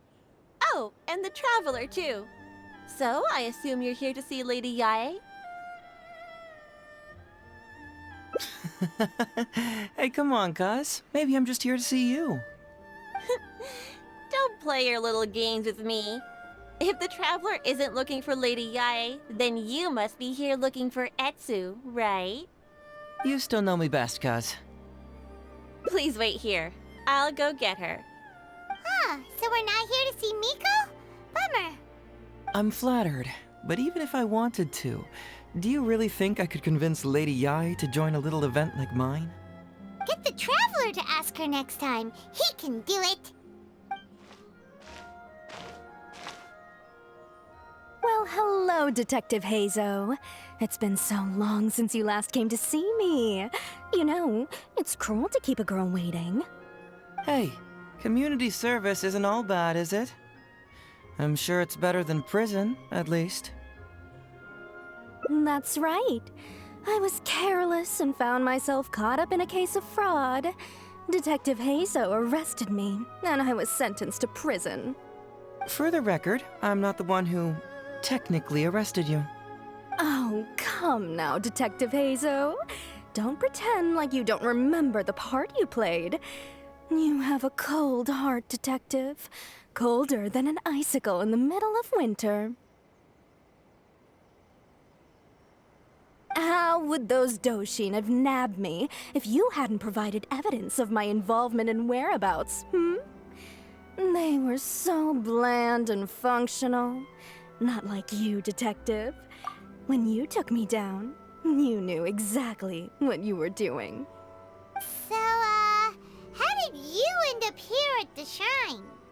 I'm here doing community service, of course. After all the information Detective Heizou managed to squeeze out of me, he promised to help secure a reduced sentence from the court. But in the end, they hardly reduced my sentence at all. Even after serving a lengthy prison term, I am still required to perform community service. I have to spend the entire day sweeping leaves or wiping floors. Just look at what the work has done to my soft and delicate hands. So, don't believe a word that comes out of his mouth. I helped you get community service because you were credited with assisting the investigation. But if you find it too exhausting, I can always send you back to prison again. Oh, come on, Detective Heizou. Now you're just toying with me. Don't give me that. Listen, I'd like to invite you to the anti-fraud event I mentioned last time. It's tomorrow night, and you'll be a VIP guest. Let's see. Appearing in the event would be equivalent to, what, 5 days of community service? How does that sound? Only 5 days? That's hardly anything. 5 days not enough? Okay, How about 4 days? Hey! That's a day less than what you just promised me, Detective Heizou. Oh, my mistake. 3 days. All right, I'll go. Just stop playing with my heart. And may I ask, will they also be coming as a guest tomorrow night? No wonder you're treating me so coldly today, Detective Heizou. Looks like you found someone else to keep you company. And what a charmer they are. I get what you see in them. I mean, you'd have to be blind not to. Etsu, now's not the time. If I hear you talking like that to my friend again, I'll make your community service even more unpleasant than your time in prison. Oh, I'm so sorry. I had no idea they were your friend. Really. Well, now you do. Just be sure you're ready tomorrow. I'll send you the location, time of the event, and the script, so don't be late. All right, on to our next candidate. He should be in town right about now.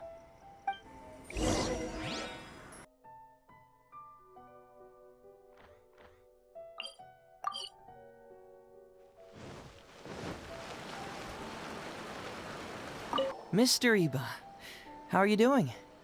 Oh, well, if it isn't Heizou. Thanks to you, I haven't kicked the bucket yet. Well, it's good to see you're alive. And well. All right, out with it.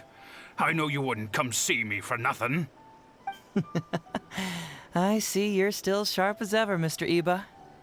Look, have you had a chance to think about that anti-fraud event I mentioned to you last time?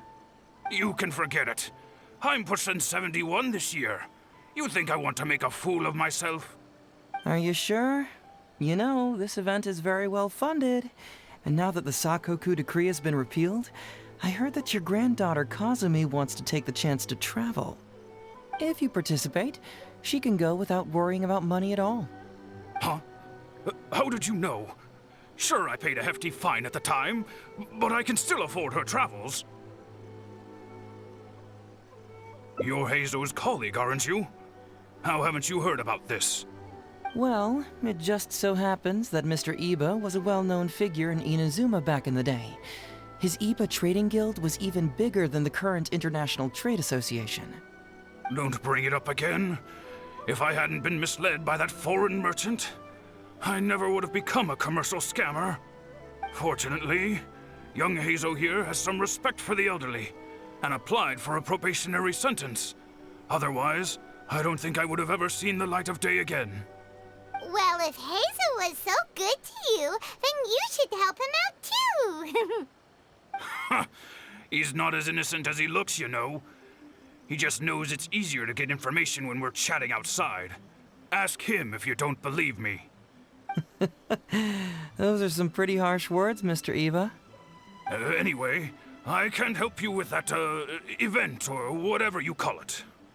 Ah, man alive. What should I do now? I already told Kazumi that you'd show up and caution everybody about avoiding fraud.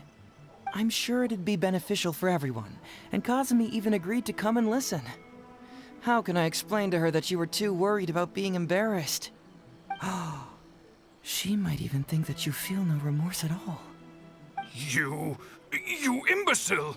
You should have told me about this first!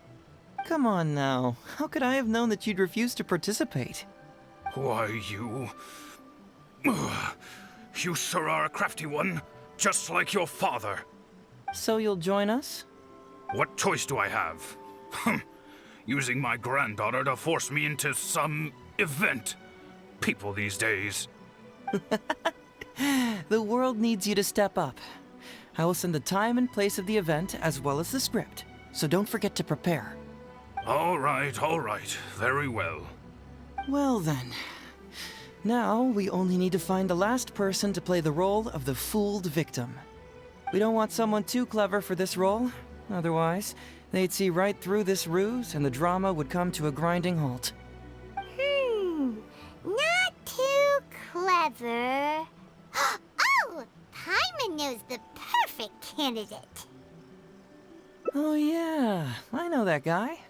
I've seen him in the police station a handful of times, though I've never actually spoken to him before. Do you know where we can find him? Well, we do Mischief in Hanamizaka. That's gotta be Itto. He must be in Hanamizaka. All right then. To Hanamizaka we go. Oh, but knowing his reputation, I'll need to bring a little something along just to guarantee we can secure his participation. You go ahead. I'll catch up.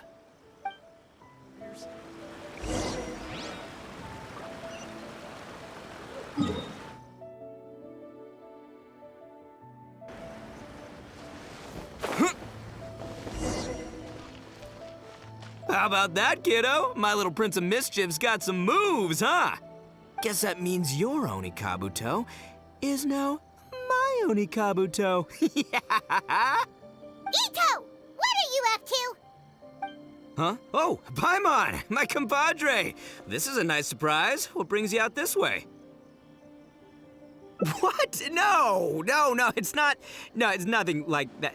They let me look after their Onikabuto just for a little while for safekeeping, and then, once they've gotten stronger, they can come and take them right back.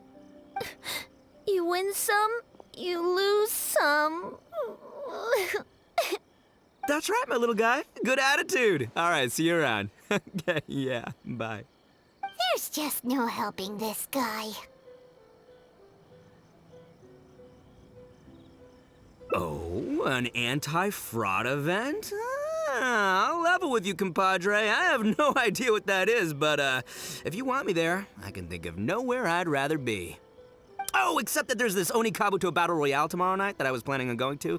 Yeah, it's gonna be huge. No holds barred, winner takes home all the Onikabuto. And as you can see, my Prince of Mischief has a pretty good chance of winning this thing, so, if it was any other day, you know? Do you think all of those Onikabuto together would be a match for my one? Here's a picture. Let me know what you think.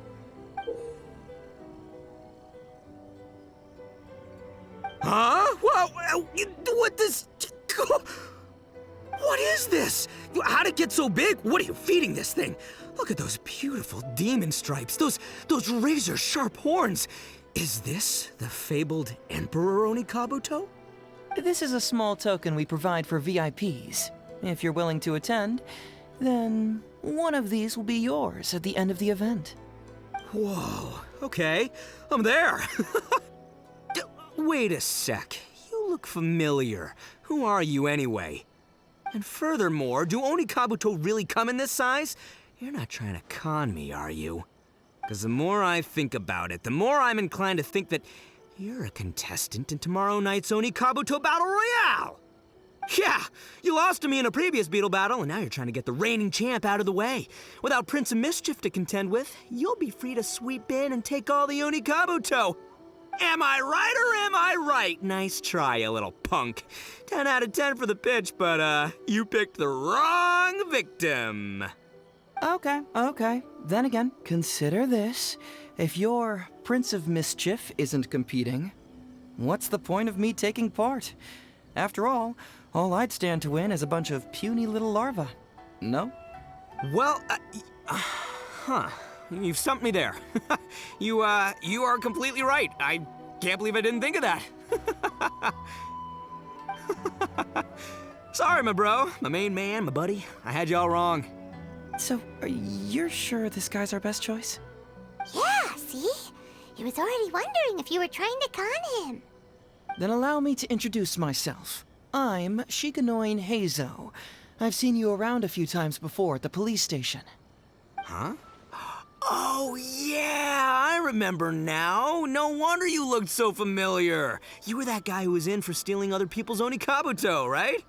Listen, Heizou, hombre, did you apologize to them? You can lose like a man, you can win like a man, but you can never steal like a man. And that's a little Itto nugget. Itto! He works there, for crying out loud! He's not one of your fellow inmates. What? Oh, jeez. What's wrong with me? How could I forget? Of course I know you. I remember you now. For real, this time. You're the guy who sells lavender melons at the station, aren't you? A lavender melon seller? At the police station? Don't be ridiculous! I know what I saw, okay?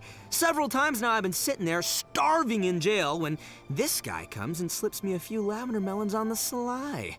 Didn't even want payment. Solid guy. Yeah, that was me. But it was only because your assistant, Kuki Shinobu, asked me to look out for you. What? So Shinobu was behind it? Wait, so Ombre, you're not a lavender melon seller? Look, we're getting hung up on all the wrong details here. The important detail right now is that I am the host of tomorrow night's event. And if you show up, the Oni Kabuto in the picture is yours. Deal? Deal, done. But could I get another look at that picture first? Just a little peek-see? You'll have all the time in the world to inspect the real article once the event's over. Okay, sure, I can wait. So, Ombre, is there anything I need to do to prepare? Because if I'm doing this, I'm bringing my A game, all right? No half measures here, I'm gonna do this right. He sure picks his moments to start acting responsibly. Okay, so for this event, you, my, bro, will be participating in a short anti-fraud play along with 2 other VIP attendees. The main thing we ask is that you just relax. Try not to be nervous. I have the script, right here, if you want to take a... Script? What? It sounds like someone's never seen the Arataki gang perform before, huh? Don't you worry, Ombre. The Arataki gang is a little beyond the need for scripts. You'll see, this Oni Kabuto will be well worth your investment. You, don't need a script? Wow, well, now I'm excited. See you there tomorrow night. You bet, I'll be there. I'm gonna tell the gang about this too. They'll all be there to support us.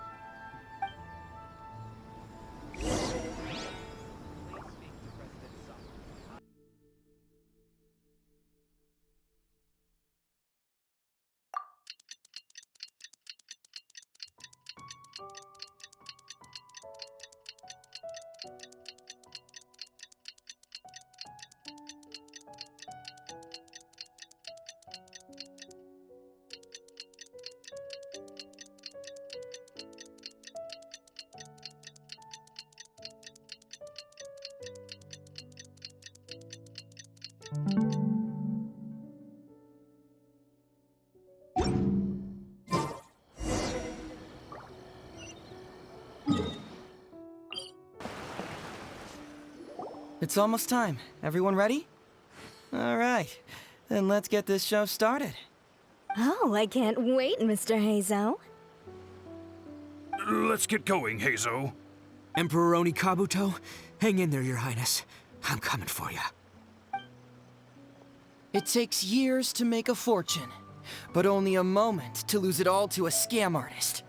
Welcome to the first Heizou Talks Fraud. I am your eponymous host, Heizou.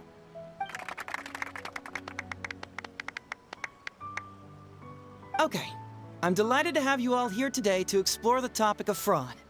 To help everyone avoid becoming the victim of scam artists themselves, we thought we'd invite several VIPs with a lot of experience in this area to perform a little play with an anti-fraud message. Please join me in welcoming to the stage Miss Etsu, Mr. Iba, and the venerable gentleman, Mr. Arataki Itto. Without further ado, let the show begin.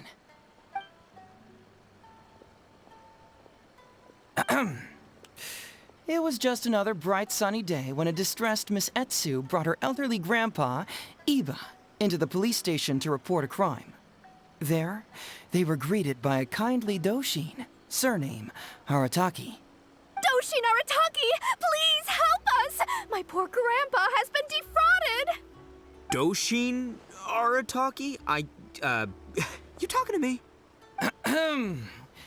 Perhaps for want of familiarity with the script, a confused look creeps over Doshin Arataki's face, and he asks himself that age-old question. Who am I? Yes, you are Doshin Arataki! You're Doshin Arataki! Oh, so I'm in the play. Right, yeah. Okay, got it. I'm a Doshin, of course. Okay, I got this. Ma'am, can you tell who it was that defrauded your grandfather? Rest assured, the Tenryou Commission and I are here to bring them to justice. I don't know. It was too late when I found out. They took all of my grandpa's money, and all they left was this note. Doshin Arataki frowns as he realizes this is more complicated than he thought. He takes the note in his hand and reads it out loud. I am the Raiden Shogun. I am currently being held hostage by the Crux fleet and urgently need 200,000 mora to secure my release. Please place the ransom mora on the north coast of the deserted island. When all of this is over, I will promote you to General of the Tenryou Commission. It's the almighty Shogun. We cannot let Her Excellency come to harm. But this is a scam, surely. I mean, 200,000 mora? Kinda lowballing it for the Electro Archon, don't you think? Shouldn't it be like, 300 thou at the very least? Well, I sure thought so, but Grandpa's already parted with the money.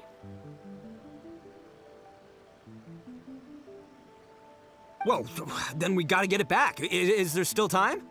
Before I could go out to look for it, Grandpa received another note. Doshin Arataki takes the note and reads it out loud. I am Miss Hina. I am currently raising funds to publish a photo book. I urgently need 300,000 mora for publishing fees. In return for your support, you will receive a limited edition signed photograph. It's Miss Hina. We can't leave poor Miss Hina in a tight spot. You're right, Gramps. Is 300,000 mora enough? I can spare some too if we need to make up the difference. Maybe I can get a photo of Miss Hina too. I mean, we gotta help Miss Hina out here. It's a scam, Doshin Arataki! Snap out of it! Oh, right, yeah, because if Miss Hina needed funds, she'd come to me first, you know, as her #1 fan. Why would she go asking this old geezer for help? These con artists don't know who they're up against. Well, anyway, not long after Grandpa handed over the money, he received yet another note. Doshin Arataki grabs the note and reads it aloud. I am Arataki Itto. I was recently framed for a crime I totally did not commit, and now I'm stuck here in prison. I am in urgent need of 500,000 mora as bail. In return for your help getting me out, I will bring the whole gang over to thank you personally at your house.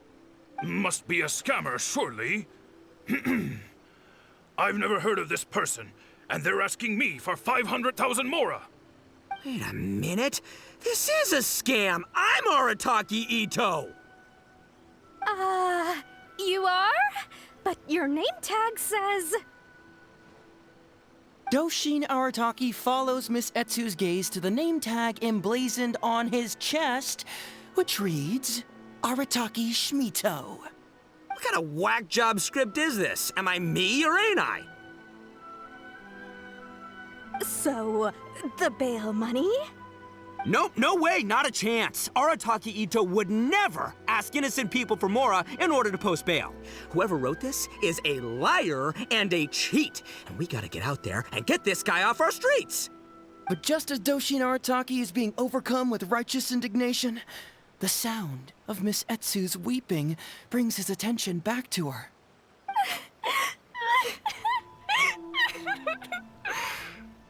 Miss Etsu, don't you worry. We're gonna catch the people who did this.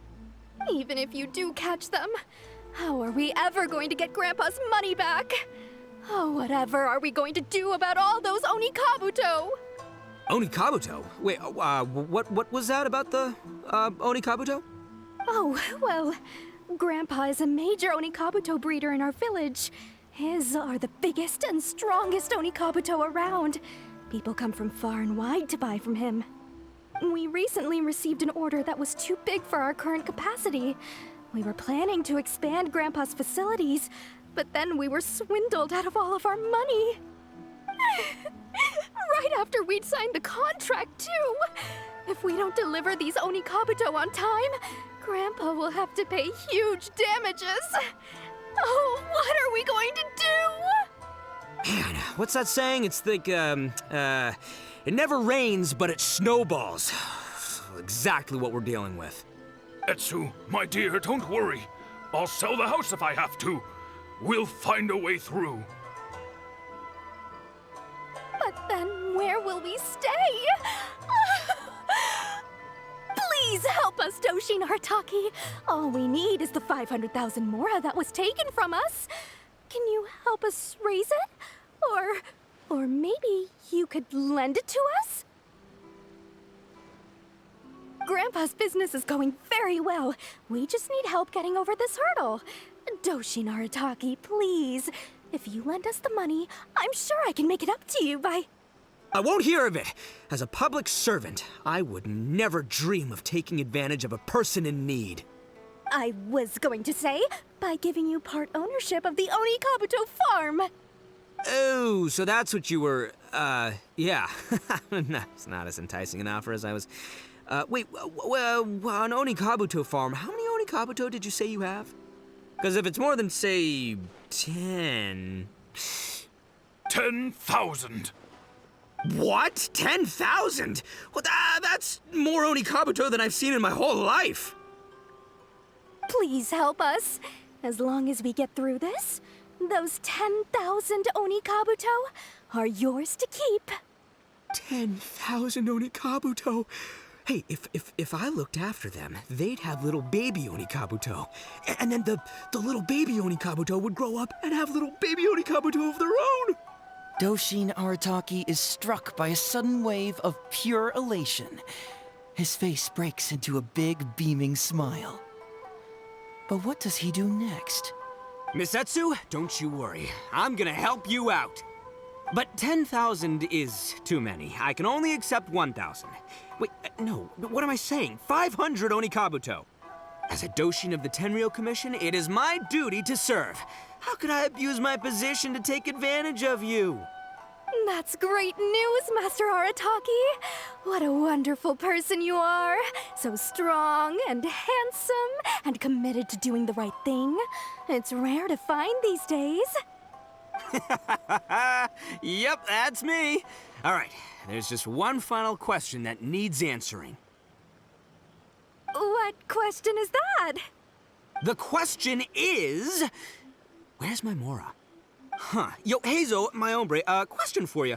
What's my character's salary in the script? Oh, also, any inheritance or other lump sums I should know about? Basically, can I afford this 500,000 Mora? I mean, Shmito, I can afford it. Can Shmito? Ahem. Faced with a damsel in distress, Doshin Arataki fights to remain level-headed and asks that other age-old question. Where's my Mora? Suddenly, he feels a strange compulsion to slide his hand into his pocket where, it turns out, a bank check has been quietly nestled all along. He draws the check out and inspects it. Today is payday, and this is his salary. The amount? 500,000 Mora. Whoa, check it out! A check for 500,000 Mora! Where'd you come from, buddy? Miss Etsu, get this. Turns out I just got paid 500,000 Mora today. Well, here's your Mora. Thank you so much. Master Arataki, what's wrong? Doshin Arataki stretches out his hand. But wait! Just as he is about to hand over the check to Miss Etsu, he hesitates, tightly pinching one end of the check betwixt his two fingers.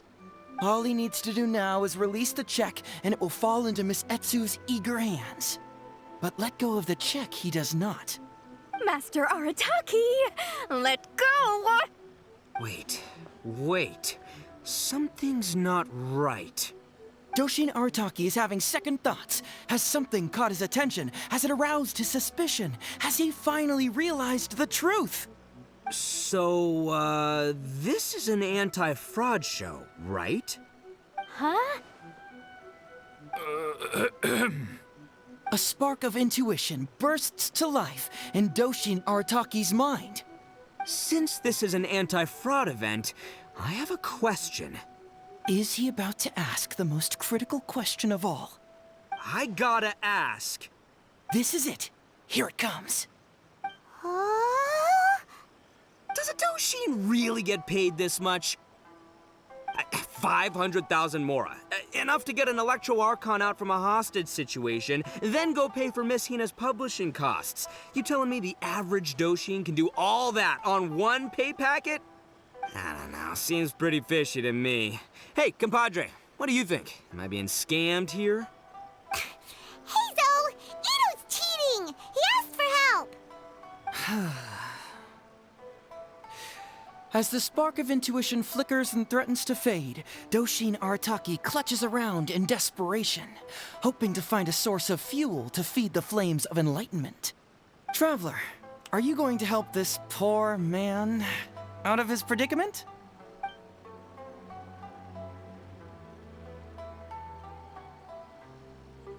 Aha! Etsu and Iba! So that's what's going on here! You two are the scam artists. You put on this damsel in distress and elderly grandpa act to win my sympathy, then used a few cheap tricks to get my attention. Then you dangled the bait in front of me, waiting for me to bite. Darn it! I knew it! Who in their right mind would give away Oni Kabuto for free, let alone 10,000 of them? It's too good to be true, and that's how I know you're the scam artists. You got a lot of nerve trying to scam a Doshin. You're coming with me, and you'll give a full confession if you know what's good for you. Finally, with the help of his intuition and a little guidance from beyond the void, Doshin Arataki successfully avoided being defrauded.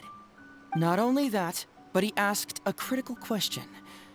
Who in their right mind would give away Oni Kabuto for free? I ask you all, is there such a thing as free Oni Kabuto? Free Mora? Or does nothing in life come for free? All right, remember, it takes years to make a fortune, but only a moment to lose it all to a scam artist. Thank you once again for watching Heizou Talks Fraud. Stay alert, everybody, and see you again next time.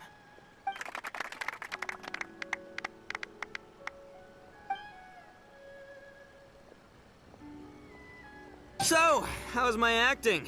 I think I did just fine without a script. Those two would-be scam artists need to up their game if they want to have a chance of taking me down. Hello? Without that hint from the Traveler, you would have handed that cash away without a second thought. Right, yeah. I should thank him for the timely hint.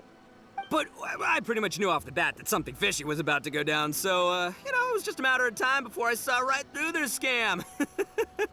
Seriously, oldest trick in the book. Who's gonna fall for that?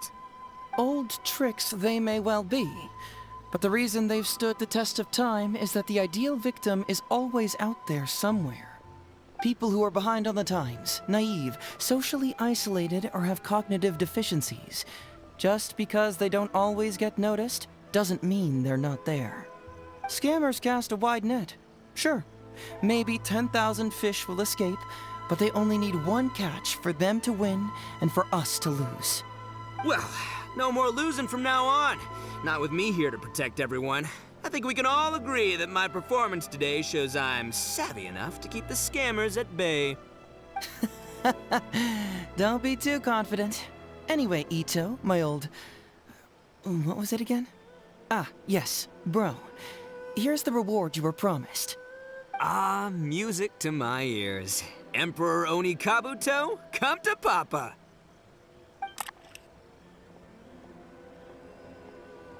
Whoa! Look at those sharp horns and those beautiful stripes. Well, hold on. Heizou, my hombre, why won't it move? Hey, bud, move! Oh no, I think this one might have, joined the big beetle battle in the sky. It's a figurine, so not the moving kind. What? A figure? So, it's a fake? Man alive, you seem a little surprised. Wait, you didn't actually think this was a real Oni Kabuto, did you? No, surely not. Itto, old chap, you must have seen from the photograph that it was a figurine. Don't tell me you didn't notice. Really? You little punk! Give me my Emperor Oni Kabuto now!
It's almost time. Everyone ready? All right, then let's get this show started. Oh, I can't wait, Mr. Heizou. Let's get going, Heizou. Emperor Oni Kabuto, hang in there, Your Highness. I'm coming for you. It takes years to make a fortune, but only a moment to lose it all to a scam artist. Welcome to the first Heizou Talks Fraud. I am your eponymous host, Heizou.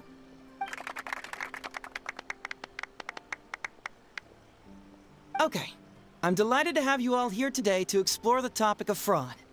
To help everyone avoid becoming the victim of scam artists themselves, we thought we'd invite several VIPs with a lot of experience in this area to perform a little play with an anti-fraud message. Please join me in welcoming to the stage Miss Etsu, Mr. Iba, and the venerable gentleman, Mr. Arataki Itto. Without further ado, let the show begin.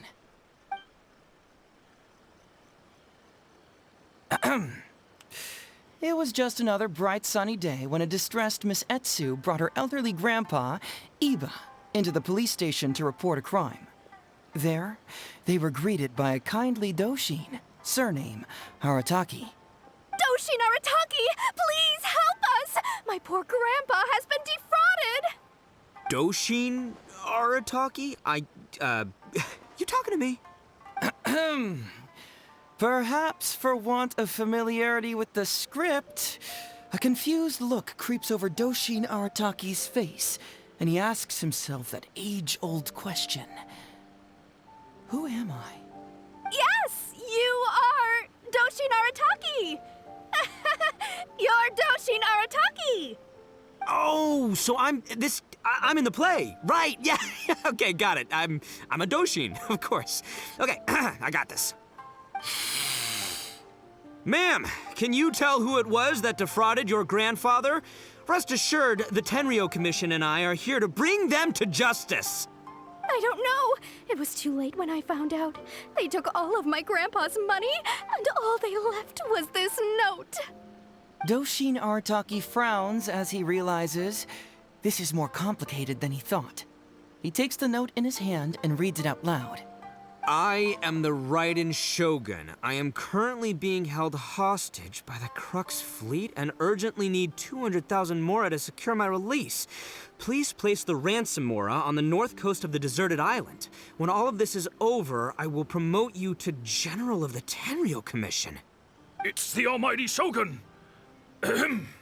We cannot let Her Excellency come to harm. But this is a scam, surely. I mean, 200,000 mora? Kinda lowballing it for the Electro Archon, don't you think? Shouldn't it be like, 300 thou at the very least? Well, I sure thought so, but Grandpa's already parted with the money.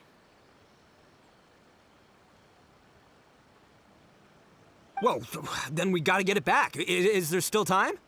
Before I could go out to look for it, Grandpa received another note.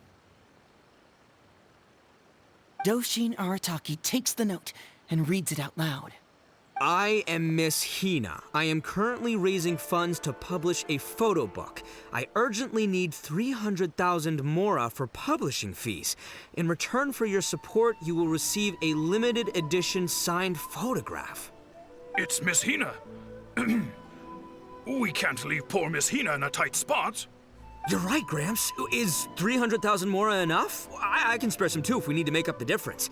Maybe I can get a photo of Miss Hina too. We gotta help Miss Hina out here. It's a scam, Doshin Arataki! Snap out of it! Oh, right, yeah, because if Miss Hina needed funds, she'd come to me first, as her #1 fan. Why would she go asking this old geezer for help? These con artists don't know who they're up against. Well, anyway, not long after Grandpa handed over the money, he received yet another note. Doshin Arataki grabs the note and reads it aloud.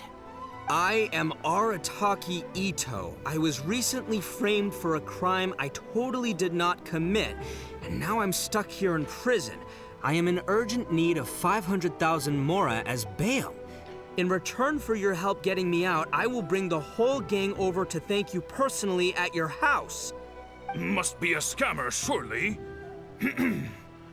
I've never heard of this person, and they're asking me for 500,000 mora. Wait a minute. This is a scam. I'm Arataki Itto. You are? But your name tag says...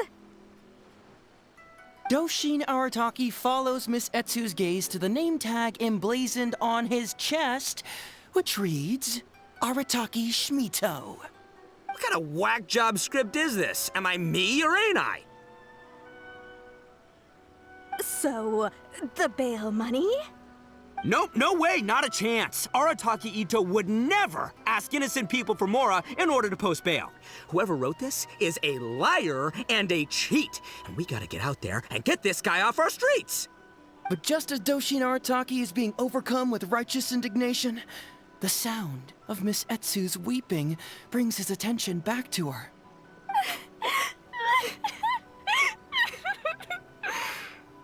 Miss Etsu, don't you worry. We're gonna catch the people who did this. Even if you do catch them, how are we ever going to get Grandpa's money back? Oh, whatever are we going to do about all those Onikabuto? Onikabuto? Wait, what was that about the, Onikabuto?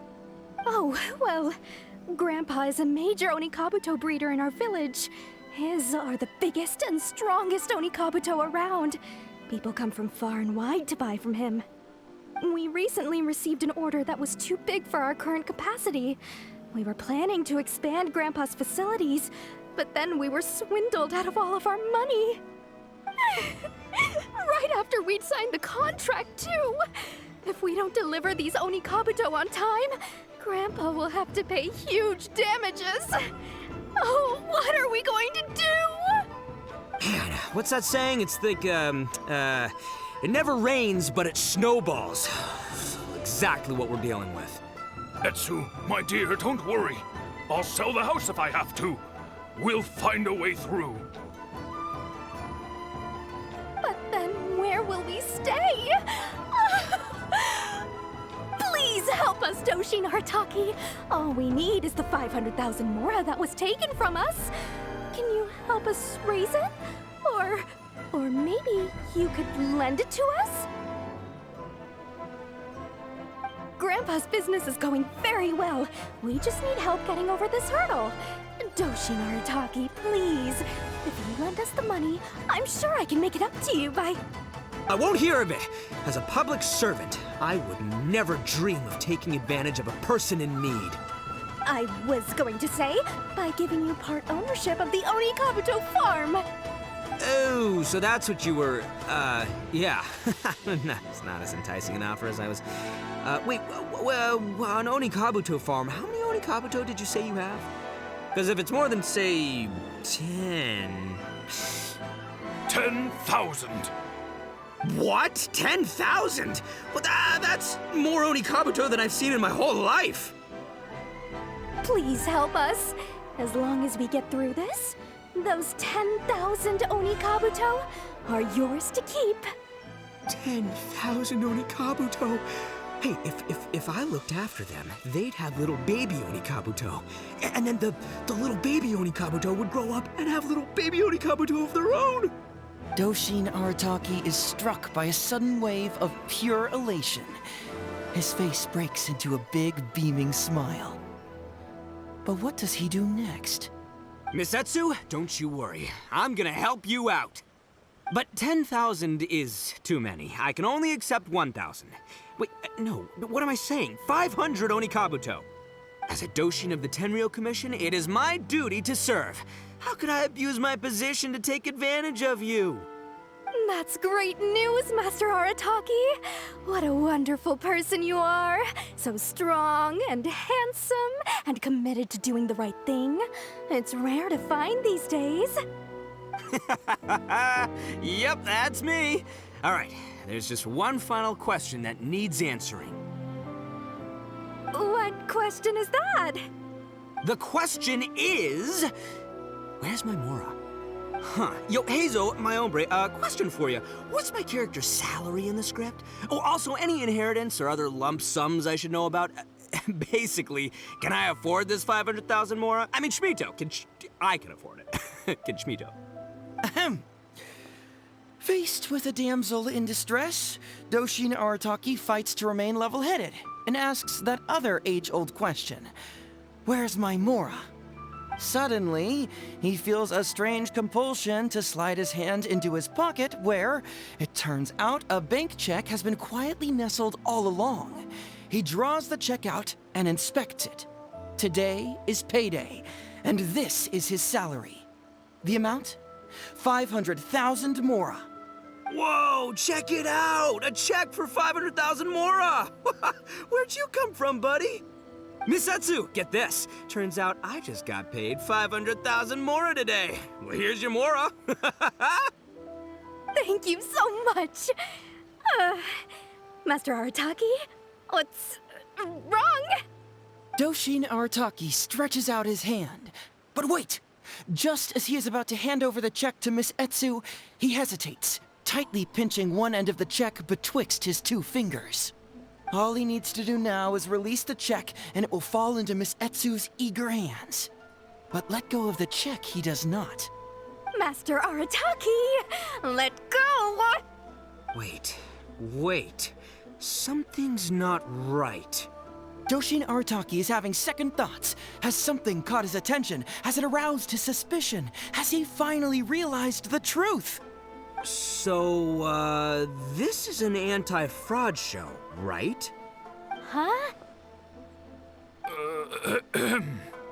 A spark of intuition bursts to life in Doshin Arataki's mind.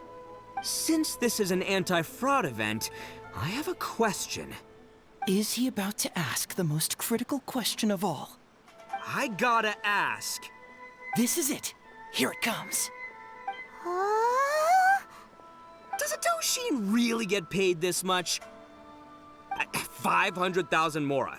Enough to get an Electro Archon out from a hostage situation, then go pay for Miss Hina's publishing costs. You telling me the average Doshin can do all that on one pay packet? I don't know, seems pretty fishy to me. Hey, compadre, what do you think? Am I being scammed here? Heizo! Itto's cheating! He asked for help! As the spark of intuition flickers and threatens to fade, Doshin Arataki clutches around in desperation, hoping to find a source of fuel to feed the flames of enlightenment. Traveler, are you going to help this poor man out of his predicament? Follow my heart. All right, then. There's no way a Doshin makes 500,000 Mora in a single pay packet. Two innocent victims, Miss Etsu and Mr. Iba, come to a Doshin for help. And the Doshin, whips out a 500,000 Mora check? Yeah, likely story. There's only one possible explanation.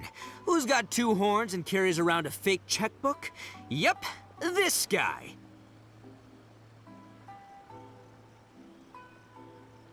With this fake check for 500,000 Mora, I almost swindled Etsu and Iba out of 10,000 Onikabuto, the last thing these poor folks needed after the recent string of catastrophes they faced.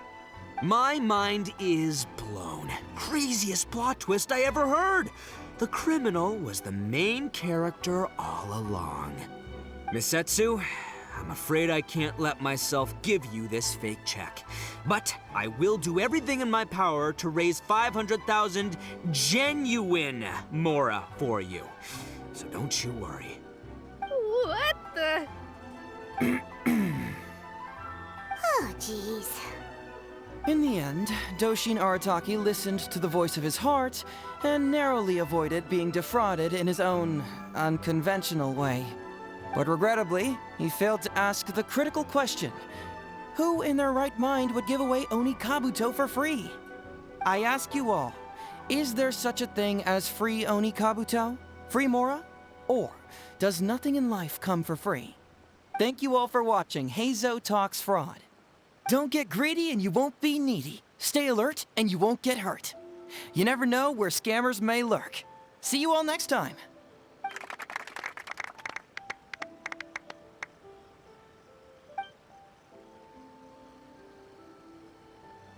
Wait, my man, what did you mean when you said I avoided being defrauded? I thought I was the fraudmeister here. Maybe someone should have read the script. Miss Etsu and Master Iba were the scam artists. Duh! You were the one they were trying to scam. What? Huh? I was being conned? Darn, I can't believe they got me. Well, you still managed to protect your money. In the end, they didn't succeed. Yeah, but that was a happy coincidence. They scammed me, and I fell for it. Guessing it wasn't your first time either,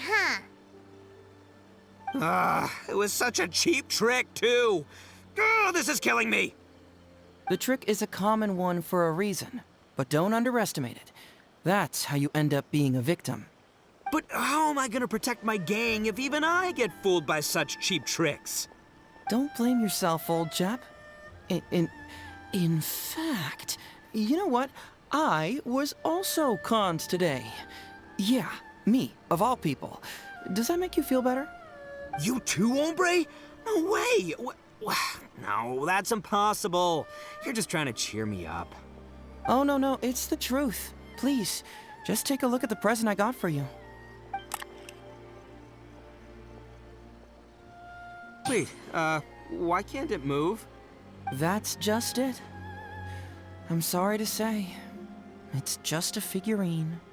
What? A figure? You mean, it's a fake? Yeah, and it's all my fault. I was duped by the Oni Kabuto vendor's false advertising. What a colossal fool I am.